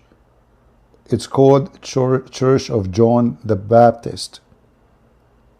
And in that church, there is the grave of John inside. Actually, sorry, not... yeah, actually, John the Baptist, yeah. Yeah.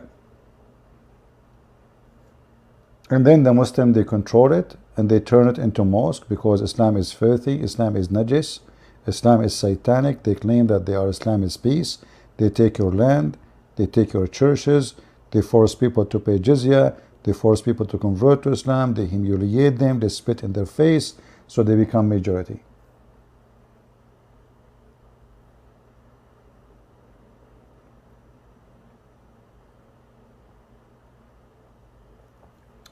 There is no Mahdi. Mahdi is a fancy a fabrication of the Muslims. Like if you go and search in the Hadith,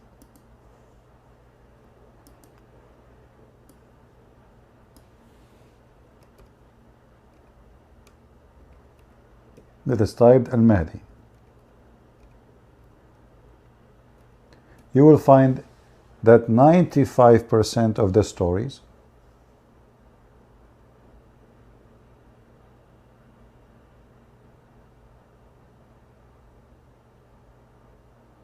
you see those words, they appear, they have nothing to do with the word we are searching for. You will find that all the stories the Muslims they have no base. Where they got the stories of Al-Mahdi? Who is this Mahdi? And what he will do exactly?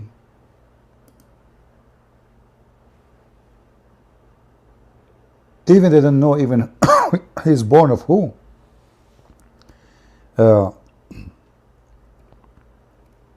The Muslims, depend in their sect, they think that Al-Mahdi is born of a woman, her name is Narjis. Some they say her name is Mary. Some they say even Al-Mahdi is the Messiah himself.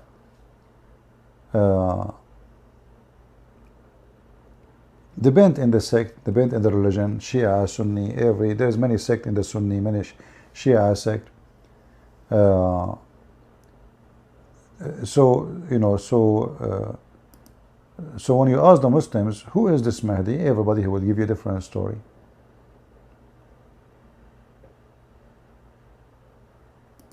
You will find most of the stories actually coming from the Shia. The Shia, they have tons of stories about Al-Mahdi.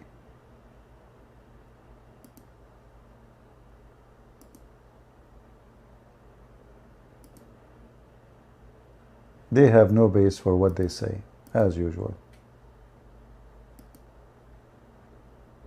Mahdi.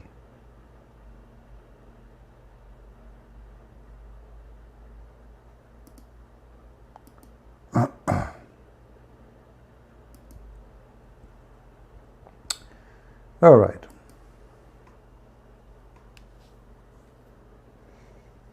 You know, especially the Shia, they have tons of stories. It's not only laughable, it's really stupid, extremely stupid.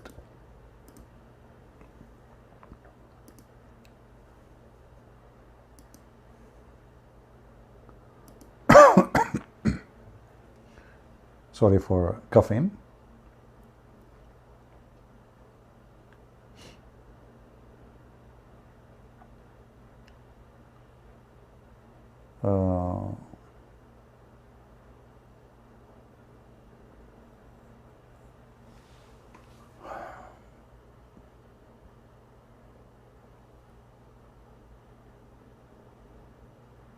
Do we have any Muslim want to say anything?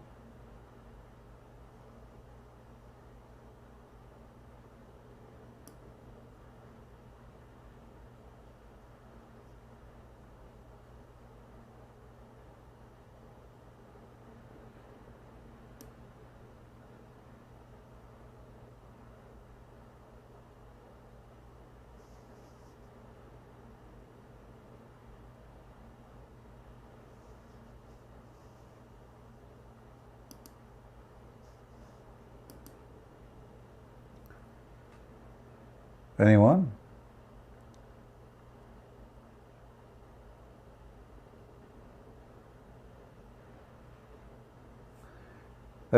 This guy is saying 5 people spoke about me and no one showed me a single proof of what they are talking about. What proof you want? What I showed you the Manarat, I'm showing you the Hadith, I'm showing you the Quran. What proof we can show you? What exactly you are looking for? Go ahead. Here we go. I'm giving you a chance to discuss with me the proofs. What do you want exactly? How we can help you?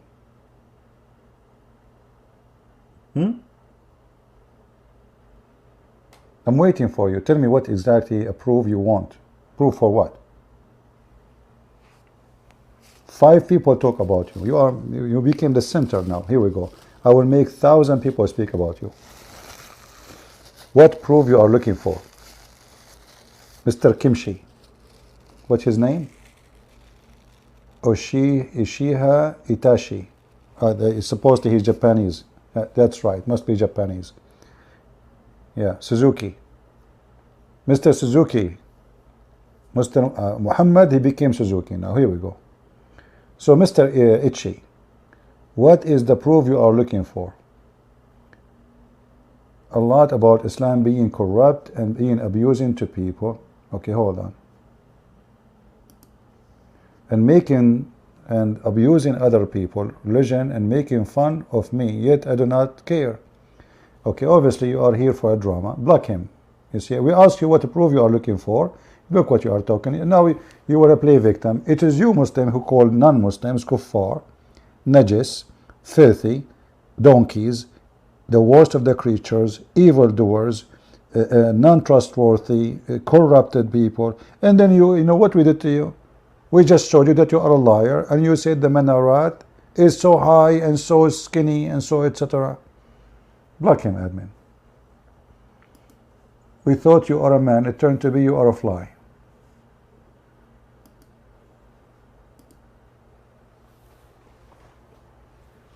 The Prophet said, when you see a Christian or a Jew in the street, spit at his face. Force him to the most narrow alley. You are upset because you're not talking about me. Huh? Yeah. But you don't get upset for doing the most filthy. This website cannot find even the hadith.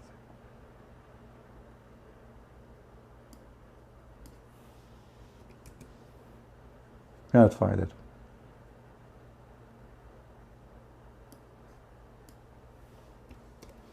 Give me a second.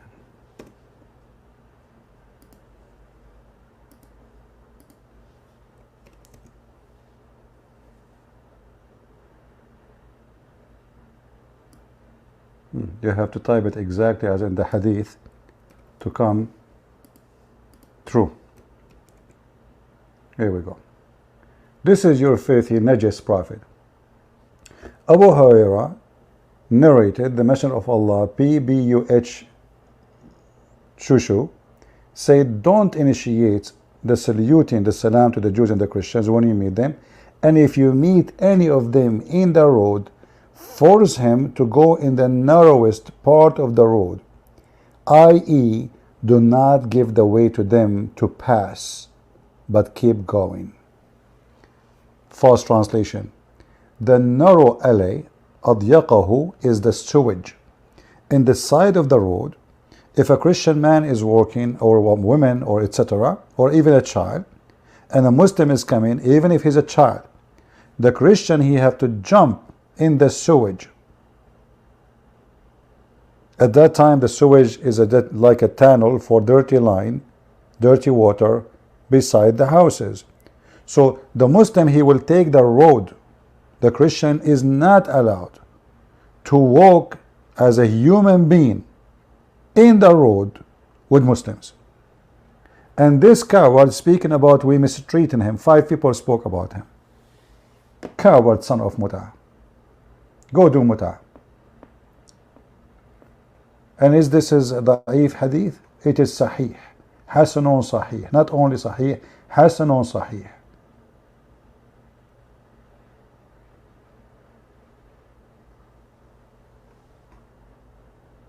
Very filthy cult. Very disgusting. Muhammad, he is antichrist, anti-Christian, and anti-humanity, and he is the biggest scumbag in the history of mankind.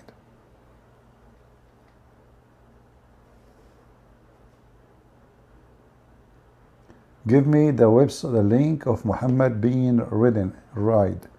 You mean when the black people, they rode Muhammad? Yeah, the hadith says they rode him, but I think they did something else to him, because they were naked.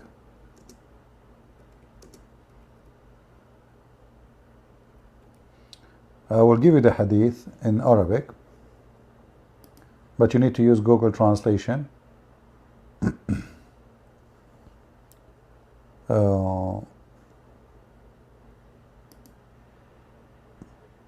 Here we go. This is the hadith. I will post it for you.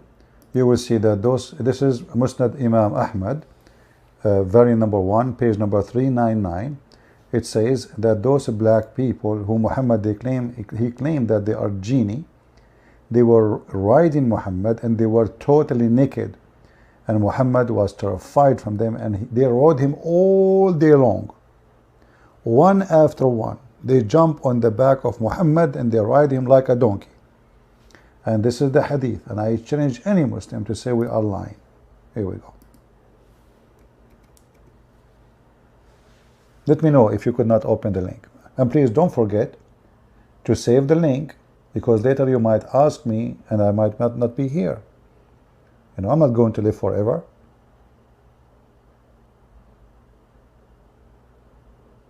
All right?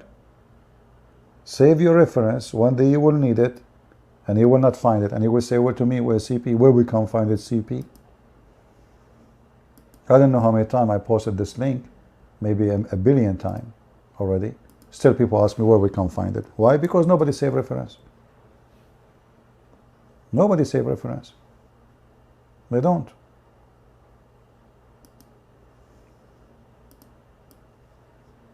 And actually, we can use Google translation as we speak here now.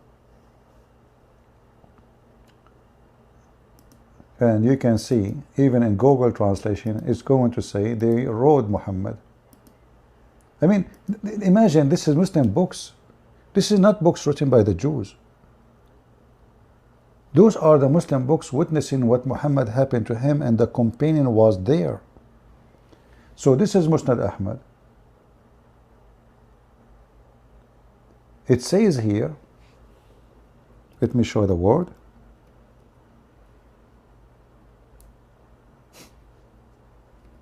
Do you see it in green? يركبون رسول الله فأتوا فجعلوا يركبون رسول الله صلى الله عليه وسلم وجعل نبي الله صلى الله عليه وسلم يقرأ عليهم وقال وجعلوا يأتوني فيخيلون ويميلون حولي. So they start jumping around him and over him, etc. But they are riding Muhammad and Muhammad reciting Quran.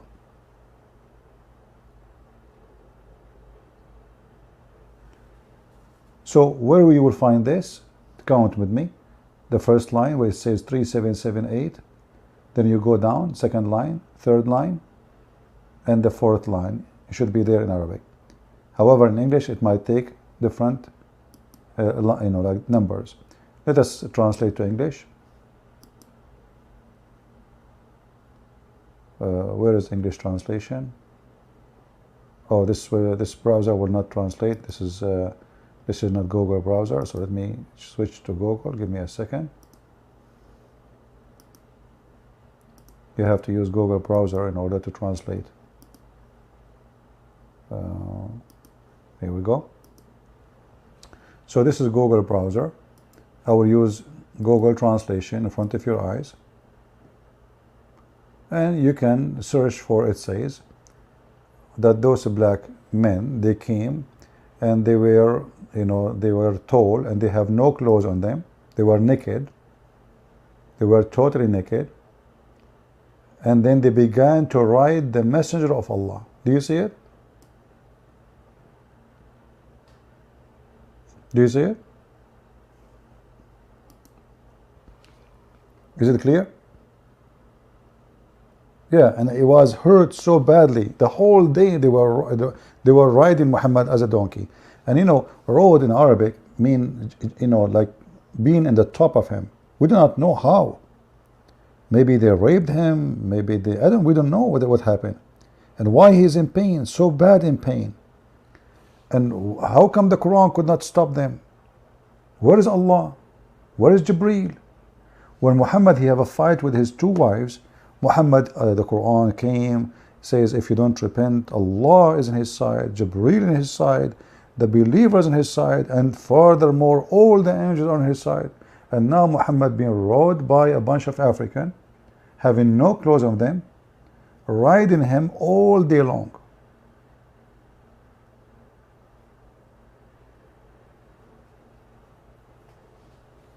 I mean, name one thing about this man is not stupid and weird. Can you find one thing is right?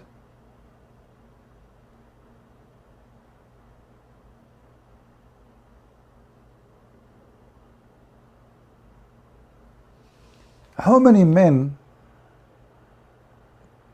in history, black people rode them? Do we have any brother who's from Africa here? Do we have any brother from Africa? Say one, give me one, please, if you are African.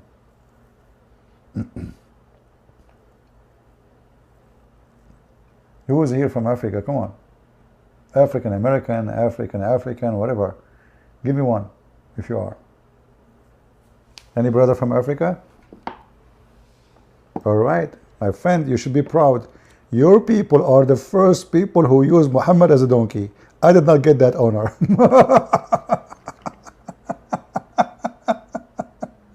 You should be proud of yourself.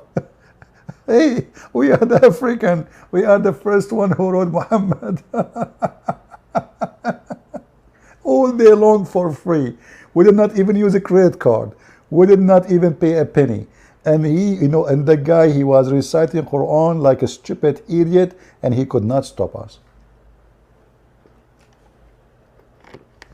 So put that in teach your children. We are the only one, the first one. The white man could not do it. The Roman man did not do it. The Asian man did not do it. It is us, brother. The African is the first one who rode Muhammad. All day long. And if they say to you, you are a liar, here we go. The reference in front of you. Christians from South Africa, I still have Muslims, family. Well, my friend, we pray that your family, they will come to Christ. But Islam is a stupid cult. And you better work to save your family if you care for them. Congratulations, African. You are the one who wrote Muhammad for free without using a credit card. You are lucky, guys. I mean, you are really lucky. No credit card. Did you pay anything? Nothing. And you know, the story is so weird. I mean, why there is African close to Mecca and they are wearing no clothes? Do you think those are from the Zulu tribe and they missed their way? Couple of thousand of miles? I think they are from the Zulu or from the Tutsi. You know, just they took the wrong exit in the highway. They find themselves close to Mecca. And because Africa is so hot, they were wearing no clothes. Very makes sense. And then when they saw Muhammad, he looked like a donkey, so they start jumping him. Otherwise, I want to know. Not Zulu. Zulu is a big tribe in Africa. Zulu. So, when they saw Muhammad, why did they jump on him? Obviously, he don't look like a human. So, how in the world those African they in to be there? How in the world they have no clothing? How and why they jump on Muhammad and they start riding him?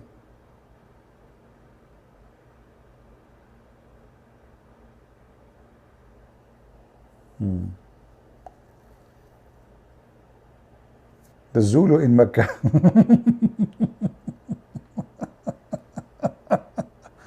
You are a Zulu? Here we go. We have a brother here. He's a Zulu. Good to have you, brother. Maldini Zawan. How big the tribe of the Zulu? I heard of it, but I don't know really too much about them.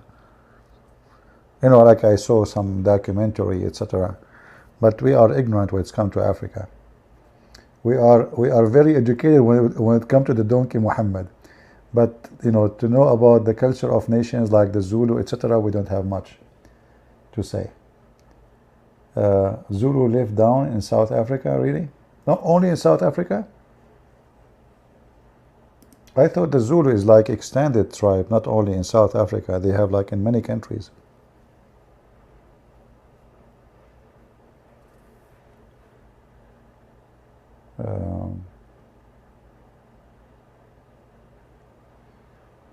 Anyway,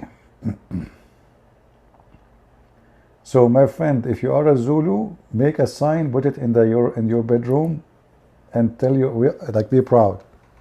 Our grandfathers, they rode Muhammad.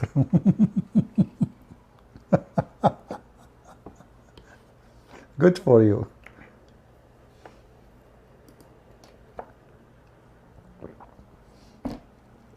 But be careful, Muhammad used to full of fleas according to the hadith.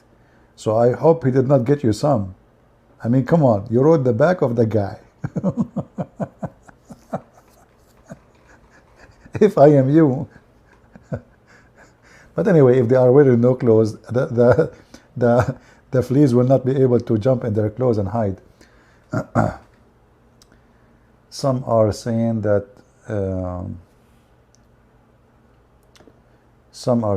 Muhammad's real name is Qatham, filthy. Well, Qatham have many meaning. However, whatever the meaning is, depends on the dictionary you use. Whatever the meaning, Muhammad, obviously, he changed his name. As many Muslims, by the way, like you ask the Muslims, you say Abu Bakr. Why they say Abu Bakr? Don't the guy he have a name? Hey Muslims, what is the name of Abu Bakr? Why you say Abu Bakr? Why they say Umar?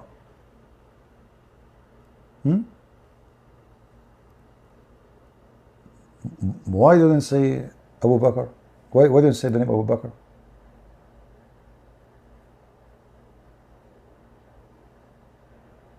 Well, you know, there is many names like Muhammad families. All of them, they are pagans,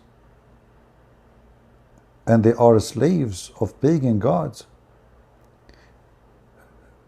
There's many stories in the hadith about people who converted to Islam. They changed their names.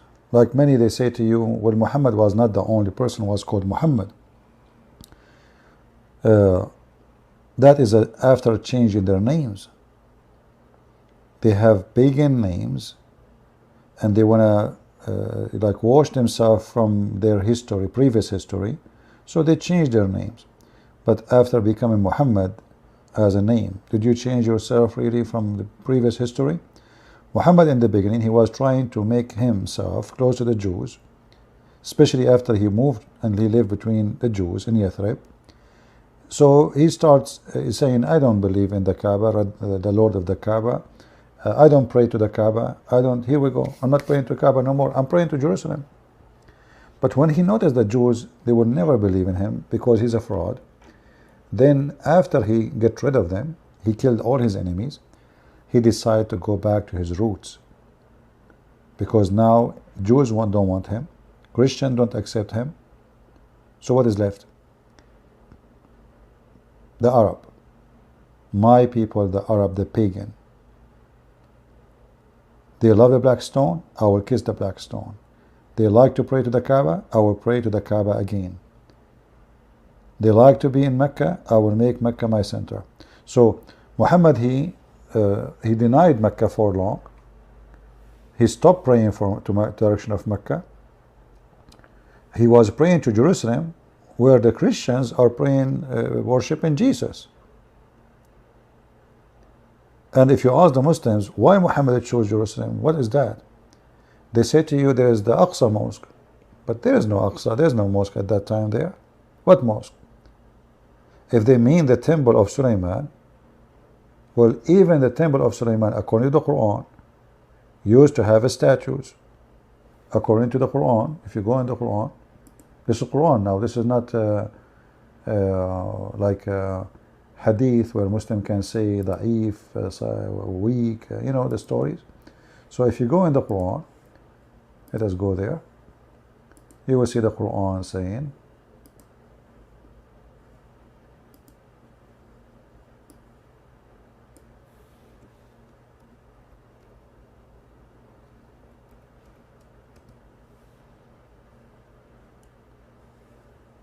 in the Quran, you will see a contradiction in 2 seconds. One verse is about Abraham, which is a stupid verse, by the way, because Abraham, he said to his father Azar, are you going to worship statues? So if you go in chapter 22, it's about Abraham. If you go to chapter 34, verse number 13, it says that the genie, the shayateen and the genie, they make statues to Sulaiman in the temple. So how the Islam is against paganism and statues, and then a prophet of Allah giving the power to Sulaiman to build Al-Aqsa, according to the Muslim, this is Al-Aqsa, which is the temple of Sulaiman, and he ordered his employees, which is Shaitan, which is very weird. I mean, Shaitan building the house of God. Shaitans, they built for him statues inside the synagogue. Do that make any sense?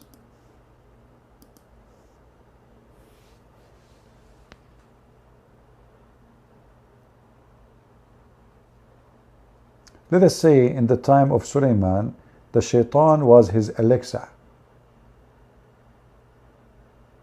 Like, Alexa, turn the light on. Alexa.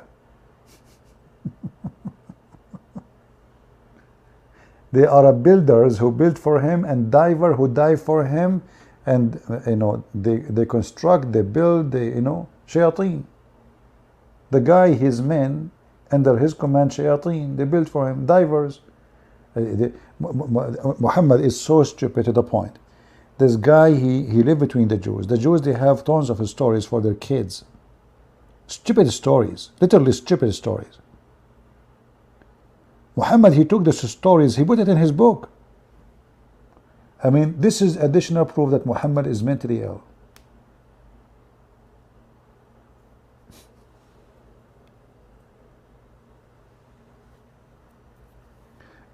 Anyway, Did we have a good time today? I hope we did, and I hope we learned something good. Please don't forget to download the videos. As you know, I don't keep my videos.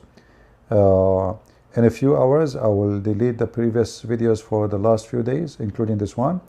So please download them, share them in your channel. Leave a comment about what you heard, what we said, and take notes. You see, taking notes, saving notes can save you a lot of time in the future. You see, many of us, maybe you think Islam will never hurt you. But you never know, my friend. You have a children, they go to school. In school, there's Muslims. They lie to them. They fool them. You need to educate your children. Never wait. Educate your wife, your sister, your daughter, your son. Don't think that bad things can never happen to you. Don't. Those who wait until the disaster hit are the fool.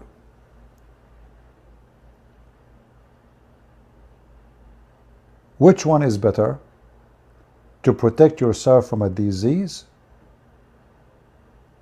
or wait until you get the disease? Think about it. And then when the disease is in the house, how you can get it out?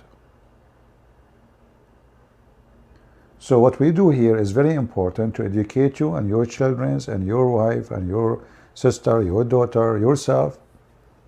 So nobody can fool you, nobody can fool your family. And now it is your part to deliver and to share what you learned.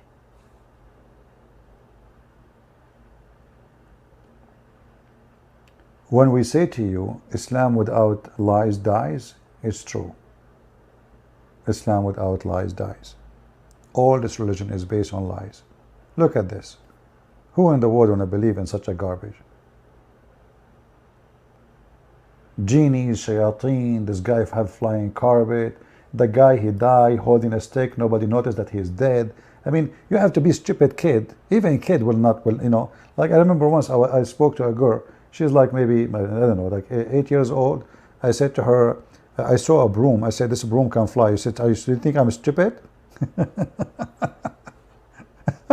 I said, this broom can fly. Like those, you know, you see the one in the Harry Potter, you know, this broom can fly. She said, do you think I'm stupid? I look at her, man, she got me busted. She's just like so little. So even a child will not believe in this garbage. But the Muslim will not deliver the garbage. The Muslim, they will lie. They will say, have scientific miracles, you know, and they have a very professional videos, but in reality, the second we read, they show you false translation, they show you false explanation, but the reality is the opposite.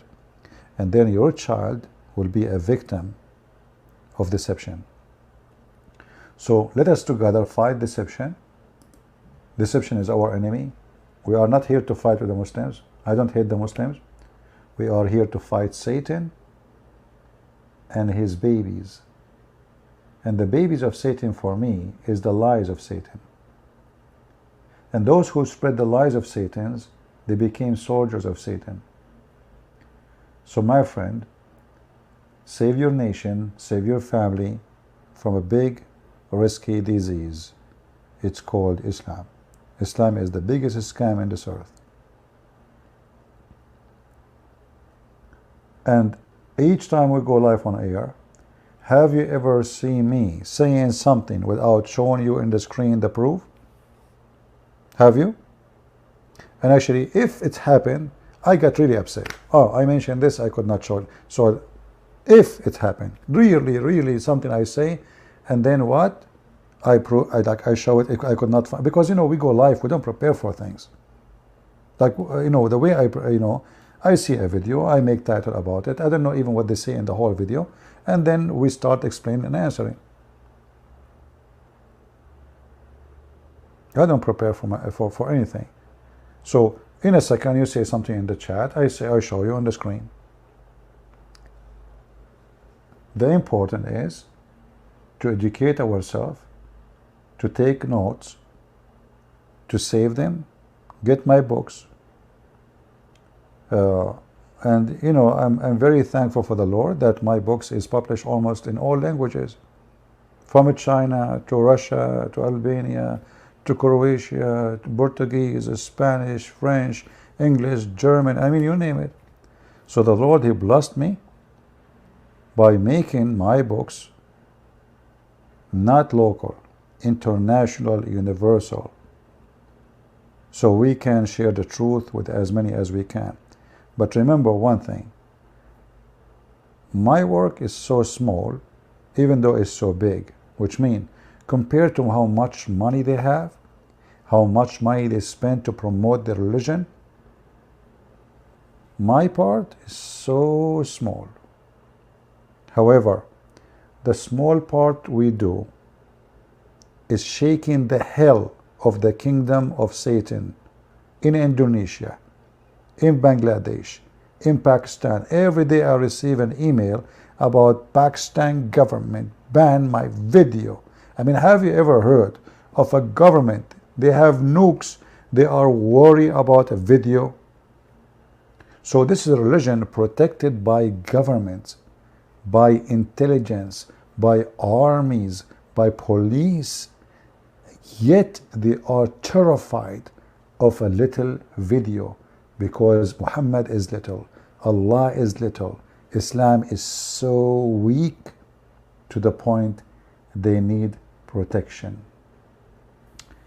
A Muslim here as an example saying, just to show you an example, Christians worship a prophet of God, not God alone, Mark 13:32. You know, a Muslim, when he say that, he remind me of a Muslim sheikh. He was in the stage, and then they heard something. First they thought it is his stomach, and they heard it again. They thought again it is his stomach. Then they heard it again. Still they said, well, maybe he have cold, maybe it is fart this time. They heard it again. The sheikh, he had diarrhea. When he stood up, all the shit was coming from his jalabiya. So now if we go and we ask this Abdul, if we go right now to Mark 13, the verse and the one you want us to show in the screen, do you dare to say, I accept this verse? I challenge you. So the Muslim Muhammadan, you know, brother, he saw Mark 13, but he saw only a verse in Mark 13. He don't see the rest. He's a Muhammadan. Their prophet, he cannot read and write. And the Muhammadan, they decide that they are worshipping a prophet. So Abdul, do you accept the book of Mark to prove who is Jesus? And to make it simple for you, do you agree with the chapter 13 of Mark? What do you think? Do you agree? And you know, the funny is, when a Muslim, he tried to quote for us a verse from the Bible, he said, Mark 13. What verse?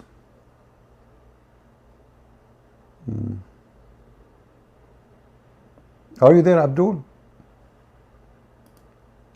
Is he texting? I don't see his text.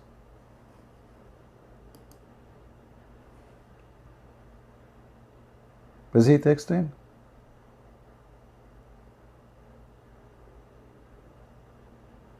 Okay.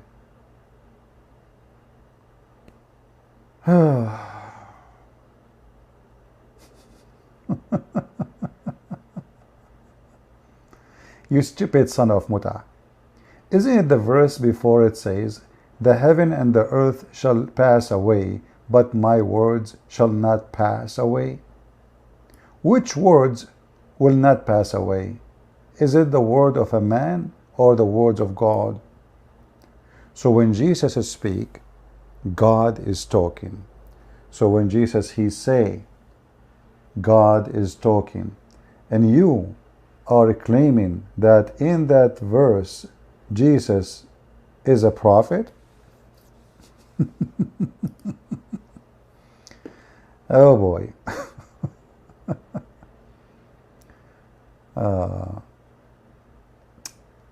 We laugh at the Muslims. They are cute. Very cute.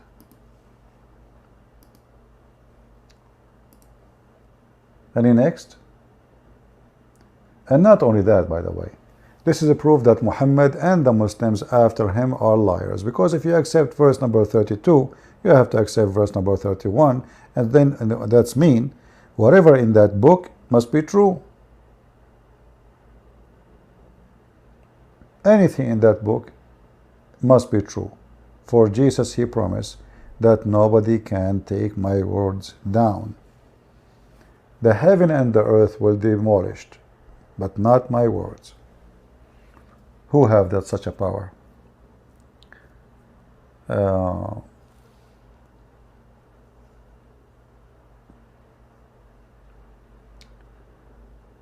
Any other thing?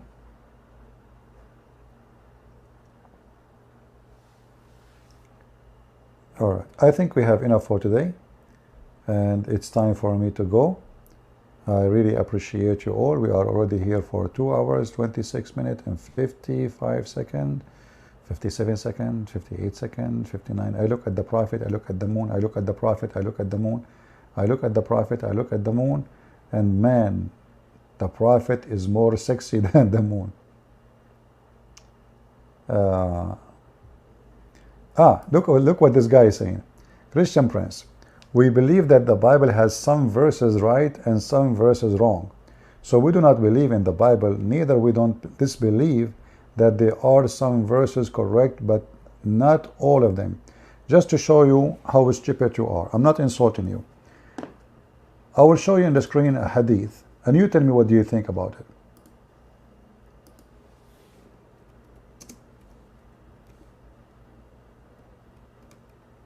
Oh, I'm typing in English.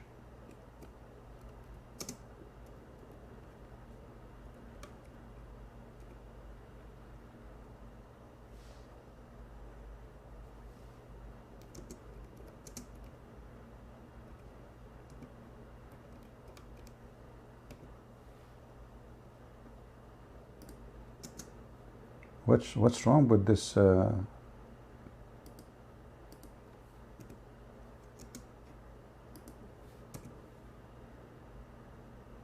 Look, my writing is messed up.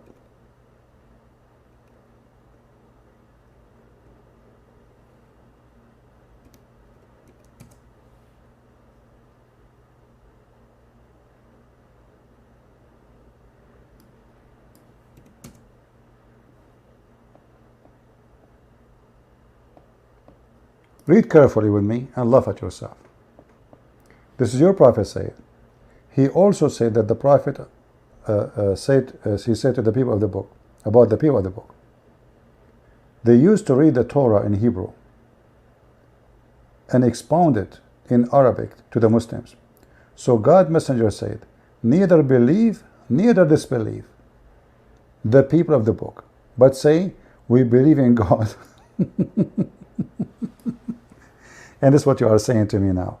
So the stupid Muhammad, he said to them, neither say we believe, neither say we disbelieve. Do you know why? He admitting that he is ignorant and he is a liar. For if he is a prophet, it doesn't matter if they are speaking Hebrew or not. It doesn't matter what language they are speaking. He should be inspired by God and give the answer. If you go in different hadith, he said,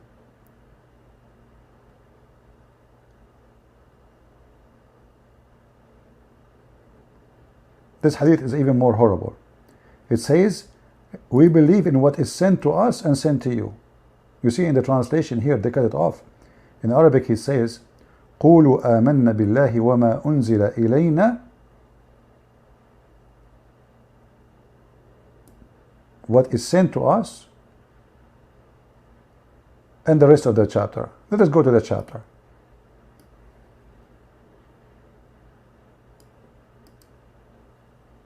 And then you will try to deny it, and you will say, I don't accept the Quran. I just copy, paste the word. Say, we believe in Allah and what is sent to us and what is sent to Ibrahim, what's sent to Ishmael, what's sent to Isaac, what's sent to Jacob, what's sent to the etc. the tribe, what's sent to Moses, Isa, and whatever came to the Prophet. What does that mean? You cannot accuse us of lying, yet you cannot say we believe in what we believe. Let us go to different hadith and you see how Muhammad, the liar, he contradicts himself.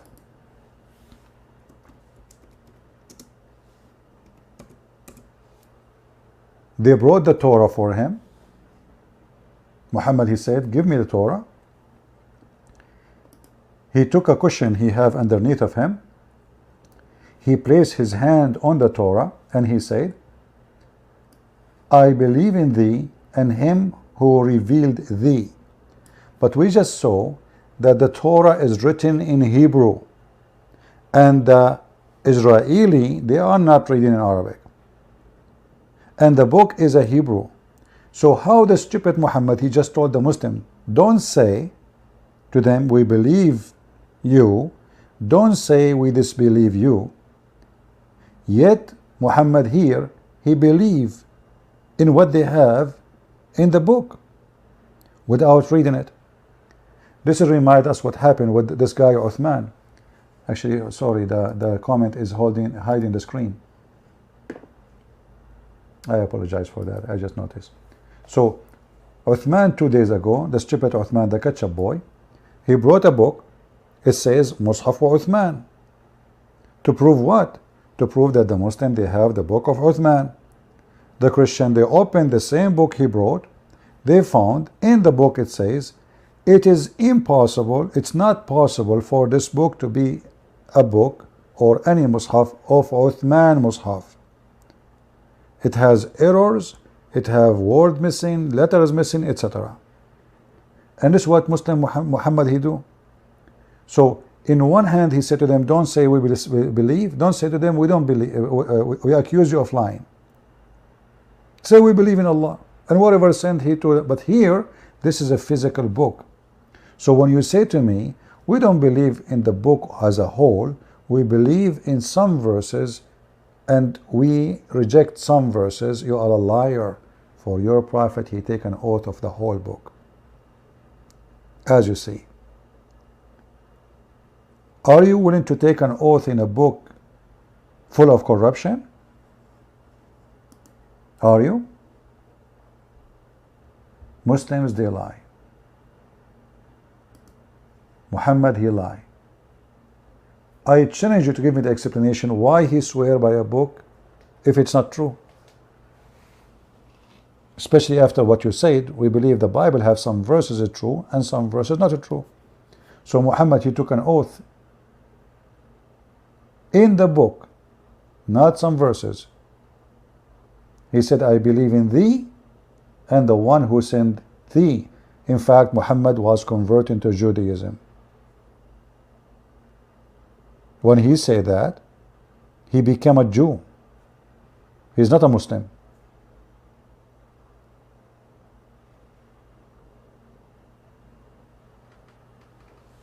Are you searching Google?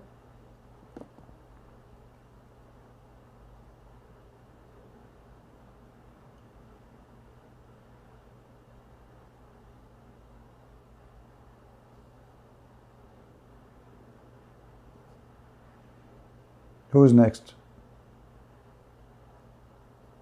And not only that, when you say to me you believe in some verses, not all verses, so how your stupid Quran, he believe in all verses? Isn't it the Quran says, مُصَدِّقًا لِمَا مَعَهُمْ?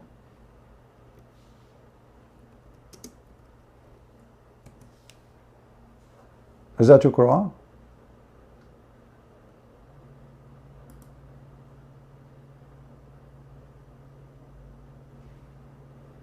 Is that your Quran?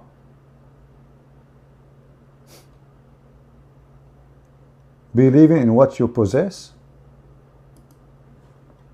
Is that your Quran? Believing and confirming what is in their possession? Is it?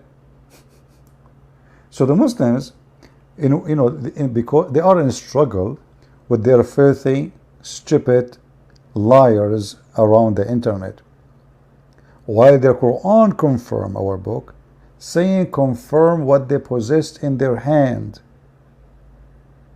Actually, in other verses in the Quran says the word hands, not only what is with them. Here it says مُصَدِّقًا لِمَا مَعَهُمْ. Believing, not confirming. There's a huge difference between confirming and believing. Believing. Muhammad believed in the Bible, which is with us.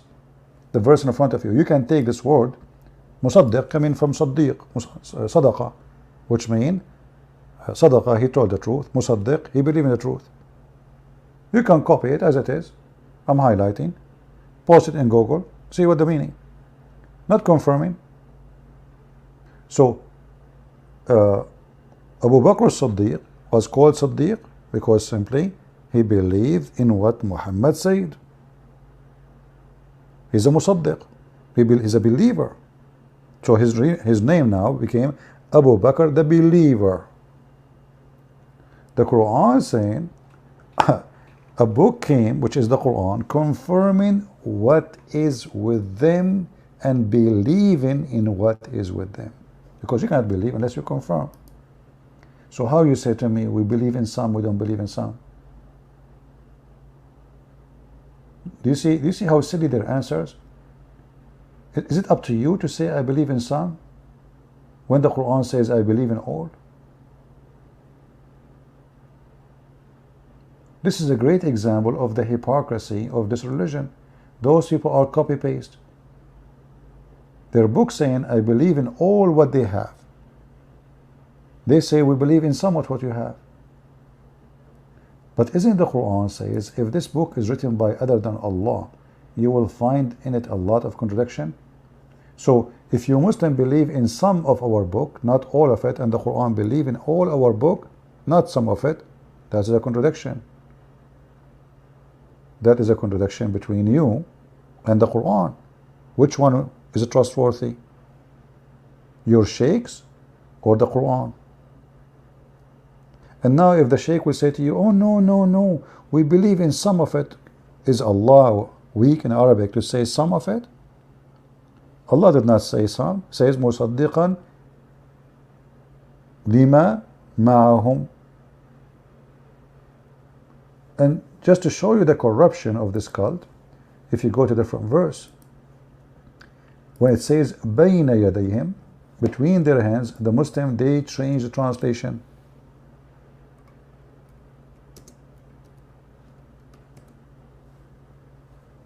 Look, you see the word bayna yadayha. If we click here, this is chapter 2 verse number 66. This is not about the Bible now, but just to show you the word, what it is, what is the, what, even here actually translation is very weird. The word yad in Arabic mean hand. You see it? Bayna yadayhi, between two hands. Click at the translation. 297. Confirming what preceded. Nowhere it says that. It says what is between his hands. His hands.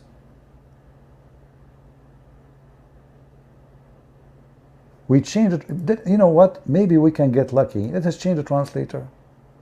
Let us say Mawdudi. Maybe one of those Abdul will be honest for a second. Maybe, you never know, we might get lucky. Here we go.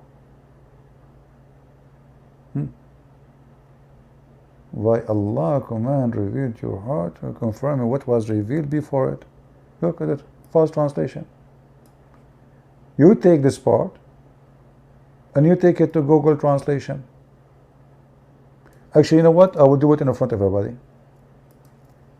Let me open Google Translation. I just copy. I go to Google Translation. Give me a second.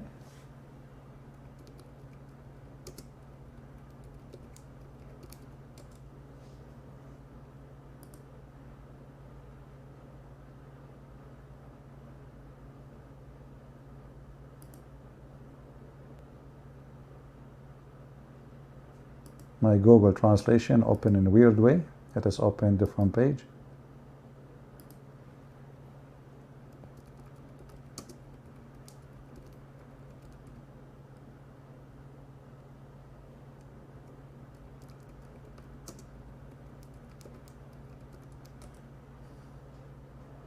All right, here we go.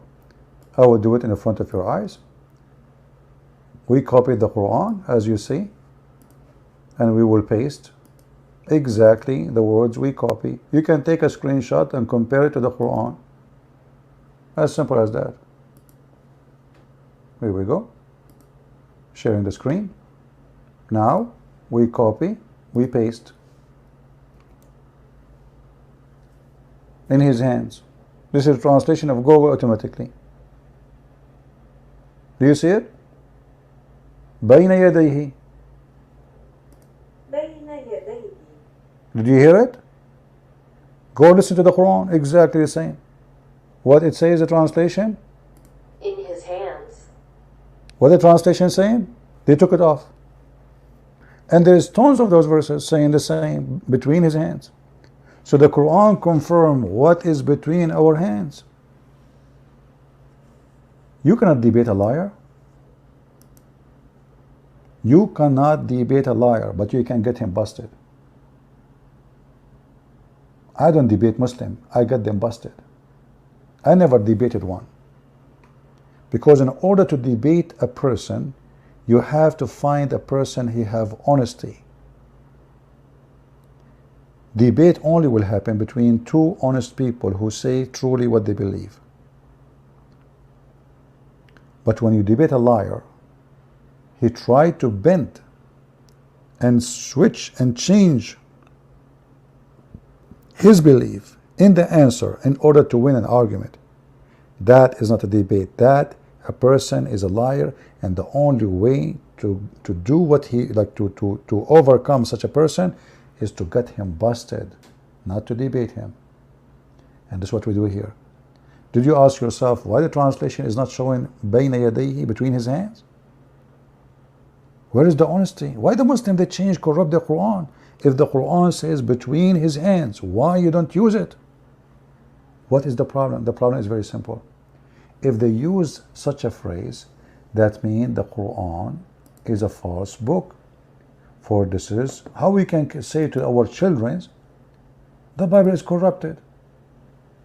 How the Quran says confirming what is between their hands, and then we say to them, well, you know what? Their book is corrupt. The one who made the Bible is Paul. And not only that, even the story of Paul is mentioned in the Quran. 3 messengers sent by the Messiah. The third one is the strongest. We go to Ibn Kathir and other, Al-Baghawi, etc. The master of Ibn Kathir, Al-Baghawi. What they say? The third one is Paulos. Who is Paulos? Paul. But every scumbag in the internet from the nation of the Najis, God, Allah, he say, and he accused Paul, and we don't understand why. Why Paul? Why Paul? I mean, Paul even did not write the Bible. What Paul did? Like, if we take all the writing of Paul and we destroy it, if you can, which we challenge you to do, and we have only the book of John or the book of Mark or the book of Luke, is it different? Why Paul? Because they are a nation, they have to blame somebody. John is the disciple of Jesus. We cannot insult John, Luke, Mark. So okay, Paul, go after Paul. But then we find the story of Paul in their book saying that Paul became blind. For Jesus, he appeared to Paul. And then Paul, he asked Jesus for forgiveness, and he prayed to Allah. If he gave him his sight again, he will be his servant. This is in their books. And we have tons of videos about it. But those liars, they have no dignity. You cannot debate a liar, my friend, but you can get him busted. Just educate yourself and you will find always the answer. I want to say thank you all for being here. I think we have enough for today. And until we see you soon again, Christ is Lord. Islam is a scam, and Islam without lies dies, as usual. Thank you. God bless you. And this is your brother Christian Prince, who was serving you humbly for today. I hope the Lord will give us time to live more so we can serve more. If not, maybe it's time for your children to do so. Take care, and I hope you learn something good for today. God bless.